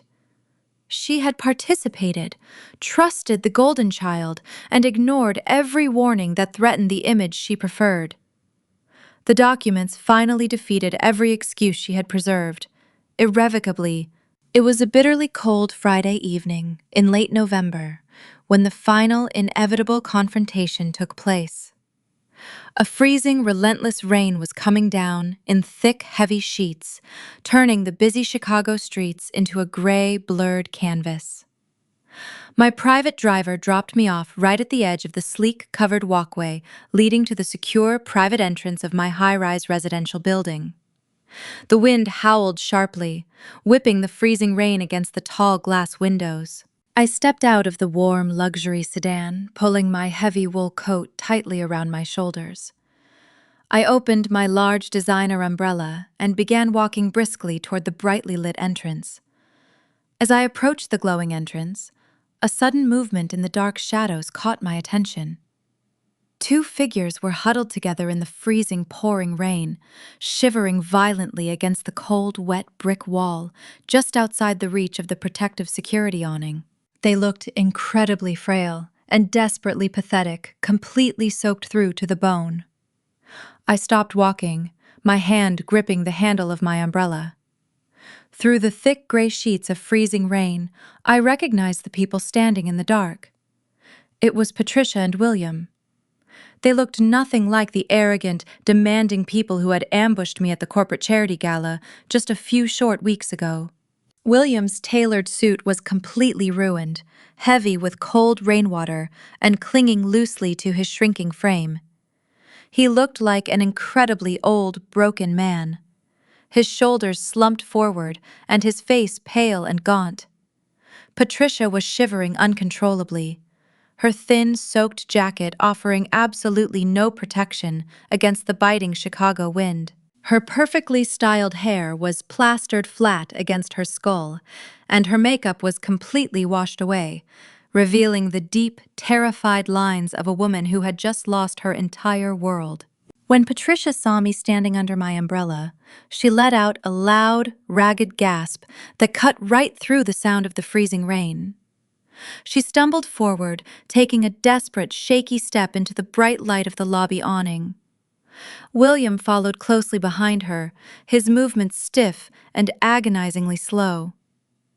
They were entirely blocked from entering the building by the heavy, locked glass doors, but I was still standing outside on the wet pavement. Peyton Patricia cried out, her voice a shrill, desperate sound that competed with the howling wind. "Please, Peyton! You have to stop and listen to us. We have absolutely nowhere else to go tonight." I stood perfectly still, letting the freezing rain pound against the top of my dark umbrella. I did not feel a single ounce of fear or anxiety. I simply watched them, feeling entirely emotionally detached from their self-inflicted suffering. William took another unsteady step forward, holding his bare, trembling hands up in a gesture of total surrender. "The bank locked the doors to the house this morning," he said, his voice cracking and weak. "They took everything, Peyton. The federal agents seized the vehicles and froze every single checking account. We have no cash, and our credit cards are completely declined. We cannot even afford a cheap motel room in the city. Cameron is being held in federal custody, and his lawyers will not return our frantic phone calls. We are going to be sleeping on the streets tonight." Patricia collapsed forward, falling heavily onto her bare, wet knees, right on the freezing concrete pavement. The muddy rainwater soaked instantly through her torn trousers, but she did not seem to care. She looked up at me with wild, terrified eyes, begging me from the cold ground. "Please, darling," she sobbed, placing her wet, trembling hands together in a desperate plea. "We know we were incredibly wrong. We know we made terrible, unforgivable choices, but you have billions of dollars, Peyton. You have more money than you could ever spend. We are just asking for a tiny, microscopic fraction of it, just enough to rent a small apartment and hire a basic defense attorney. We are begging you to save us from this nightmare." William slowly sank down to his knees right beside his weeping wife. The proud, arrogant man who had constantly demanded my total submission and commanded me to sign away my fortune was now kneeling in the muddy rainwater, begging for basic physical survival. "We will do whatever you want," Peyton William pleaded, his voice breaking into a pathetic, wet sob. "We will publicly apologize. We will sign any legal document you demand. Just please do not let us freeze out here on the streets tonight. You are our only daughter. You are our only hope." I looked down at the two people who had carelessly abandoned me when I was only 17 years old. I remembered the freezing nights in that dark, empty Chicago apartment. I remembered the terrifying knock of the angry debt collectors and the gnawing, desperate hunger that kept me awake for days. I remembered crying on the kitchen floor, wishing my parents would come back and save me from the nightmare they had created. I did not yell at them. I did not raise my voice or waste my breath explaining the profound hypocrisy of their current begging. I did not gloat over their massive financial ruin or smile at their public humiliation. I simply felt an overwhelming sense of profound, permanent peace. They had absolutely no power over me anymore. I shifted the handle of my umbrella to my left hand. I reached my right hand deep into my expensive designer leather bag. I bypassed my wallet, my corporate credit cards, and my heavy checkbook. Instead, I pulled out a small black ink pen and a tiny square pad of bright yellow sticky notes that I used for marking physical corporate documents. Patricia watched my hands, with wide, desperate hope shining in her tear-filled eyes. She honestly believed I was going to write her a massive check. She believed that maternal guilt would somehow override a lifetime of severe trauma and financial abuse. I shielded the small yellow pad from the heavy pouring rain using my warm wool coat. I clicked the black pen open and quickly wrote 4 simple, distinct words across the bright yellow paper. I clicked the pen shut and dropped it back into my designer bag. I peeled the small yellow square away from the pad. I took one slow, deliberate step forward, closing the short distance between us. I reached out and gently handed the yellow sticky note directly to Patricia. Her shaking, wet fingers eagerly closed around the small piece of paper. She looked down at it, her tear-filled eyes squinting through the heavy, freezing rain to read the black ink. William leaned over her shoulder, desperate to see the financial lifeline he thought I had just provided. I watched the exact moment the sudden realization hit them. I watched the desperate hope completely vanish from Patricia's eyes, quickly replaced by an absolute crushing despair. I watched William's face fall slack as he slowly read the 4 words that permanently finalized their total destruction. The bright yellow sticky note did not contain a bank account number or a generous financial reprieve. The note simply read, "You will figure it out." I did not wait for them to speak. I turned around and walked briskly toward the brightly lit entrance of my luxury residential building. The heavy glass doors of my residential building slid open silently, welcoming me into the warm, golden light of the sprawling lobby. I stepped onto the pristine marble floor, shaking the freezing rain from my wool coat and handing my dripping umbrella to the waiting concierge. I thanked him. As the plush elevator car carried me smoothly up to my penthouse apartment, I felt a profound sense of physical and emotional exhaustion wash over my body. But it was not the heavy, suffocating fatigue of trauma. It was the deep, satisfying exhaustion of a long, brutal war finally coming to a permanent end. I stepped into my quiet apartment, leaving my damp coat by the door, and walked straight to the expansive floor-to-ceiling windows. Looking down at the rain-slicked street far below, I saw nothing but the flashing taillights of passing city traffic. William and Patricia were completely gone, swallowed up by the dark, freezing storm they had navigated themselves into. The following Monday morning, I sat in my spacious corner office at Aegis Logistics, reviewing a final stack of legal documents with David. He looked remarkably energized, trading his usual dark coffee for a celebratory cup of herbal tea. The weekend had brought swift and brutal developments from the federal authorities. Cameron had been formally indicted by a federal grand jury on multiple severe counts of wire fraud and corporate embezzlement. The sheer volume of evidence my forensic accounting team had handed over left his court-appointed defense attorney with absolutely no room to maneuver or negotiate a favorable plea deal. According to the documents David slid across my glass desk, Cameron was currently facing a maximum sentence of 10 years in a federal penitentiary. The golden child, who had been groomed his entire life to inherit a non-existent empire, was now preparing to trade his tailored executive suits for a standard-issue prison uniform. I read through the detailed indictment, feeling no lingering sympathy for the brother who had gleefully attempted to ruin my life. He had built his entire identity on a foundation of theft and arrogance, willfully crushing anyone who stood in his path to success.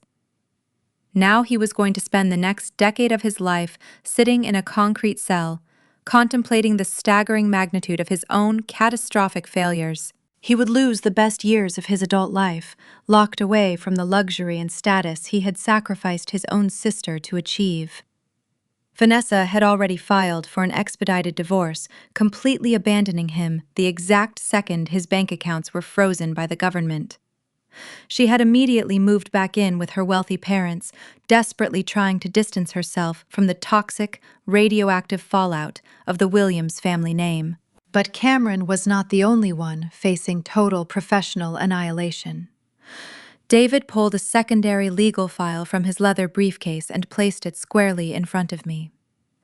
The federal regulatory commissions had officially concluded their preliminary investigation into William's direct involvement in the complex money laundering scheme.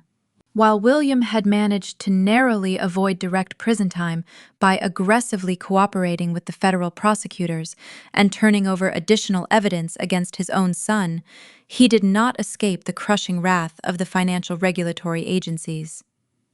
The Securities and Exchange Commission formally barred William from ever holding a corporate officer or board director position at any public or private company for the rest of his natural life.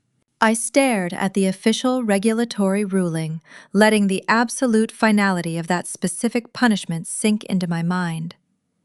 For a man like William, a man whose entire sense of self-worth and personal identity was inextricably tied to his corporate authority and his perceived business acumen, this was a fate far worse than a simple prison sentence.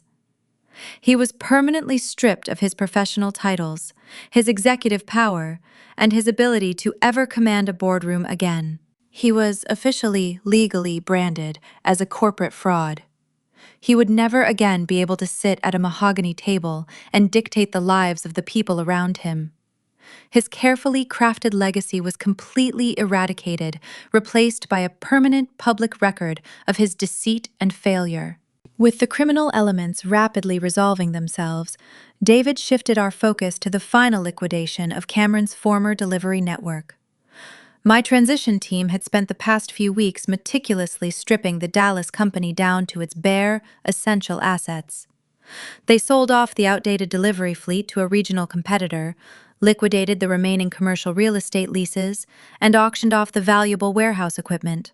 Because my holding company was the primary secured creditor, every single dollar generated from the aggressive liquidation process flowed directly back into my corporate accounts.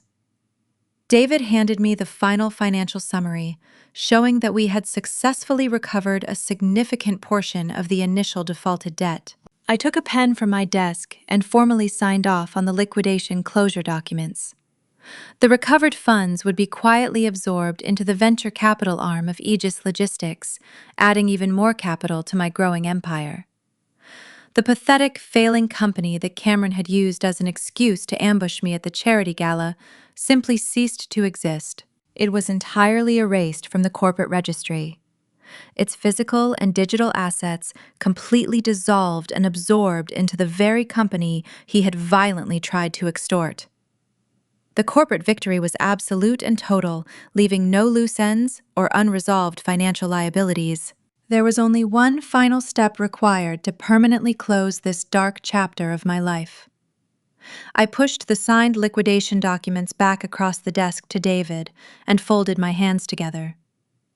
I need you to draft a formal, permanent restraining order against William and Patricia, I instructed, keeping my voice perfectly steady and clear. I want them legally barred from ever coming within 500 feet of my residence, my corporate office, or any event I am attending. I want a strict no-contact order, preventing them from reaching out via phone, email, or third-party intermediaries. I want them completely, legally sealed out of my life forever. David nodded, his expression turning deeply serious and entirely supportive. He already had the preliminary paperwork drafted anticipating my exact request. Given their documented history of corporate extortion, workplace harassment, and the recent incident where they bypassed your residential building security to ambush you, we have more than enough grounds for an immediate and permanent protective order. The judge will grant this without any hesitation, Peyton. They have proven themselves to be a highly aggressive and unstable threat to your personal well-being and your professional livelihood. I spent the next hour carefully reading through the detailed protective order affidavits. I had to formally document the charity gala ambush, the aggressive confrontation in my corporate lobby, and the terrifying mediation session where they had explicitly threatened to destroy my career. Seeing all of their toxic behavior written out in sterile, precise legal language validated every single decision I had made over the past month. They were not a loving family experiencing a temporary misunderstanding. They were dangerous, desperate predators who had tried to consume my life to save their own. I signed the final page of the restraining order, feeling the last heavy chain connecting me to the Williams family completely sever and fall away. Later that same afternoon, a certified process server tracked down William and Patricia at a cheap budget motel on the far outskirts of the city. They were officially served with the permanent protective orders, prohibiting them from ever looking in my direction again. According to the brief report, David received Patricia had collapsed onto the stained motel carpet, weeping hysterically, while William had simply taken the legal documents with shaking hands, completely defeated and hollowed out. They finally understood that there would be no magical forgiveness, no secret financial bailout, and absolutely no path back into my successful world. The door was permanently locked and bolted from the inside. I also directed David to preserve the yellow sticky note incident in the protective order record. It was not included as an act of generosity or cruelty, but as proof that the confrontation had ended without threats from me. Building security footage showed that I had maintained distance, declined physical contact, and entered my residence while they remained outside. That documentation prevented them from recasting the encounter as harassment. The final order required all future communications to pass through counsel and prohibited them from using Cameron Vanessa reporters or former employees as intermediaries. For the first time, the law created the boundary my family had refused to respect voluntarily. The order also gave building security clear enforcement instructions. Any appearance at my home office foundation site or public event would trigger documentation and immediate police contact. David arranged a single monitored email address for necessary legal notices, ensuring that genuine court communication could reach me without reopening personal access. Boundaries were no longer requests. They were procedures. I kept certified copies with corporate counsel and residential security, so enforcement would never depend on memory argument persuasion or another private confrontation. Permanently. I slowly turned away from the cold glass and looked around my quiet, beautiful office. My long, arduous journey through painful betrayal was officially finished. I was finally completely free. The transition from the cold glass of my office window to the warm, vibrant energy of the executive boardroom felt like stepping into an entirely new world. 3 months had passed since the federal authorities had permanently dismantled the toxic remnants of my biological family. Winter had slowly given way to a bright, promising spring across the city of Chicago. I walked into the massive glass-walled conference room at the very top of the Aegis Logistics headquarters, feeling a profound sense of absolute belonging. The long, polished table was surrounded by the incredible people who had fought fiercely by my side. David sat near the head of the table, reviewing a thick, leather-bound portfolio. When I entered the room, he immediately closed the file and offered me a warm, respectful smile. Around him sat my chief operating officer, my lead financial strategists, and the brilliant software engineers who had helped me build my proprietary algorithms. They were not just my employees or my legal counsel. They were my chosen family. They were a fiercely loyal network of brilliant, dedicated professionals who respected me for my mind, my work ethic, and my unyielding integrity. There was absolutely no manipulation in this room, no toxic competition, and no desperate begging for conditional approval. I took my place at the head of the long table, setting my own leather folder down on the smooth glass surface. The gentle murmur of friendly conversation naturally quieted down as every single person in the room turned their full attention toward me. I looked at their expectant faces, feeling a deep, overwhelming wave of pure gratitude. We had spent the last several weeks aggressively absorbing the liquidated assets from the Dallas delivery network and reallocating those substantial recovered funds directly into our research and development divisions. Our corporate profit margins had never been stronger, and our market dominance was now completely undisputed. But we were not gathered in this boardroom today to discuss standard logistics contracts or upcoming quarterly financial projections. I had called this special executive meeting to officially launch the most important project of my entire career. I opened my folder and looked down at the clean, printed documents resting inside. For the past 15 years, I have dedicated every waking moment of my life to building this logistics empire I began. My voice projecting clearly across the quiet, sunlit room. I was driven by a desperate, absolute need for bulletproof financial security. I wanted to build a fortress so incredibly strong that no one could ever leave me vulnerable or helpless again. I wanted to accumulate enough wealth and corporate power to ensure that I would never have to depend on the unreliable mercy of other people. We have achieved that goal together. We have built an indestructible company.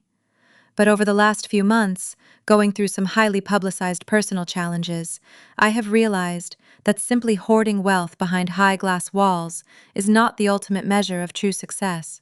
David nodded slowly, his dark eyes reflecting a deep understanding of the painful journey I had just navigated.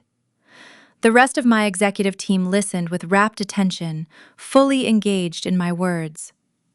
I took a slow, deep breath, letting the lingering ghosts of my past permanently fade away into the bright morning light. When I was 17 years old, I was deliberately abandoned in a freezing dark apartment right here in this city. I continued keeping my tone perfectly measured and calm. I was left behind with absolutely no money, no guidance, and no safe place to sleep. I was told by the people who were supposed to protect me that I simply had to figure it out, completely on my own. I was terrified, and I was hungry, and I was forced to navigate a ruthless adult world while I was still just a child. I survived that traumatic experience because I was remarkably lucky and incredibly stubborn, but no teenager should ever have to rely on blind luck just to survive the night. No child should ever be discarded because they are viewed as a financial burden or an inconvenience. I reached into my folder and pulled out a thick stack of newly drafted legal and financial charters.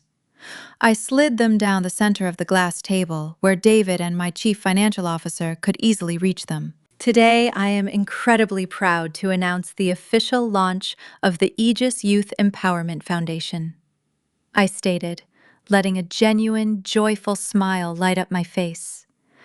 I am personally endowing this philanthropic foundation with an initial immediate investment of $20 million, completely funded from my private equity accounts. This foundation will be entirely dedicated to providing comprehensive support for abandoned, displaced, and legally emancipated teenagers across the country. We are not just going to hand out small, temporary grants or basic emergency supplies. We are going to completely change the trajectory of their entire lives. A soft collective gasp of pure awe rippled through the boardroom. My chief operating officer picked up one of the thick charters, her eyes widening as she scanned the staggering financial commitments outlined on the very first page. We are going to purchase and develop safe, modern housing facilities where these teenagers can live without the constant, terrifying fear of sudden eviction, I explained, outlining the exact parameters of the massive project. We are going to establish elite mentorship programs, pairing them directly with successful business leaders who will teach them essential financial literacy and professional skills. And most importantly, we are going to provide comprehensive, full-ride college scholarships to every single teenager who completes our program. We will cover their tuition, their textbooks, their housing, and their basic living expenses. We are going to give them the exact safe foundation they need to build their own magnificent empires. We are going to give them the secure safety net that I never had. The boardroom erupted into spontaneous, deafening applause. My entire executive team stood up from their comfortable leather chairs, clapping loudly and cheering with genuine, overwhelming enthusiasm.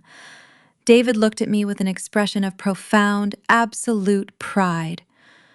He did not applaud, but he gave me a slow, respectful nod that meant more to me than any loud verbal praise ever could. He knew exactly what this $20 million foundation truly represented. It was not just a generous charitable tax write-off. It was the ultimate, permanent destruction of the toxic legacy my parents had tried to force upon me. They had abandoned me to protect their own selfish greed, and I was using my massive wealth to ensure that thousands of other vulnerable children would never have to suffer that same horrifying fate. I was actively breaking the vicious cycle of neglect and transforming my deepest childhood trauma into a beacon of massive, life-changing hope. We spent the next 2 hours meticulously discussing the logistical rollout of the new foundation. My team tackled the massive project with the exact same fierce dedication and brilliant strategic planning they applied to our corporate accounts. We mapped out the initial housing acquisitions, discussed partnerships with local universities, and established a rigorous vetting process for the corporate mentors. By the time we finally concluded the lengthy meeting, The bright morning sun had shifted into the early golden hours of the afternoon. The team slowly filed out of the boardroom, chatting excitedly about the new philanthropic initiative, leaving just David and me standing alone in the quiet, spacious room. David closed his briefcase and told me to enjoy the view from the fortress I had earned. After he left, I walked to the glass and watched Chicago shine. This city had once held my darkroom. Now it held the headquarters homes and scholarships built from my survival. The greatest revenge was not watching my family fall. It was creating protection where they had created fear. I had figured it out, but the teenagers entering our foundation would not have to do it alone. Their futures would begin with keys, mentors, tuition, and people who stayed. If this story speaks to anyone rebuilding after betrayal, share your experience, protect your boundaries, and remember that chosen family can be stronger than blood. My name is Peyton.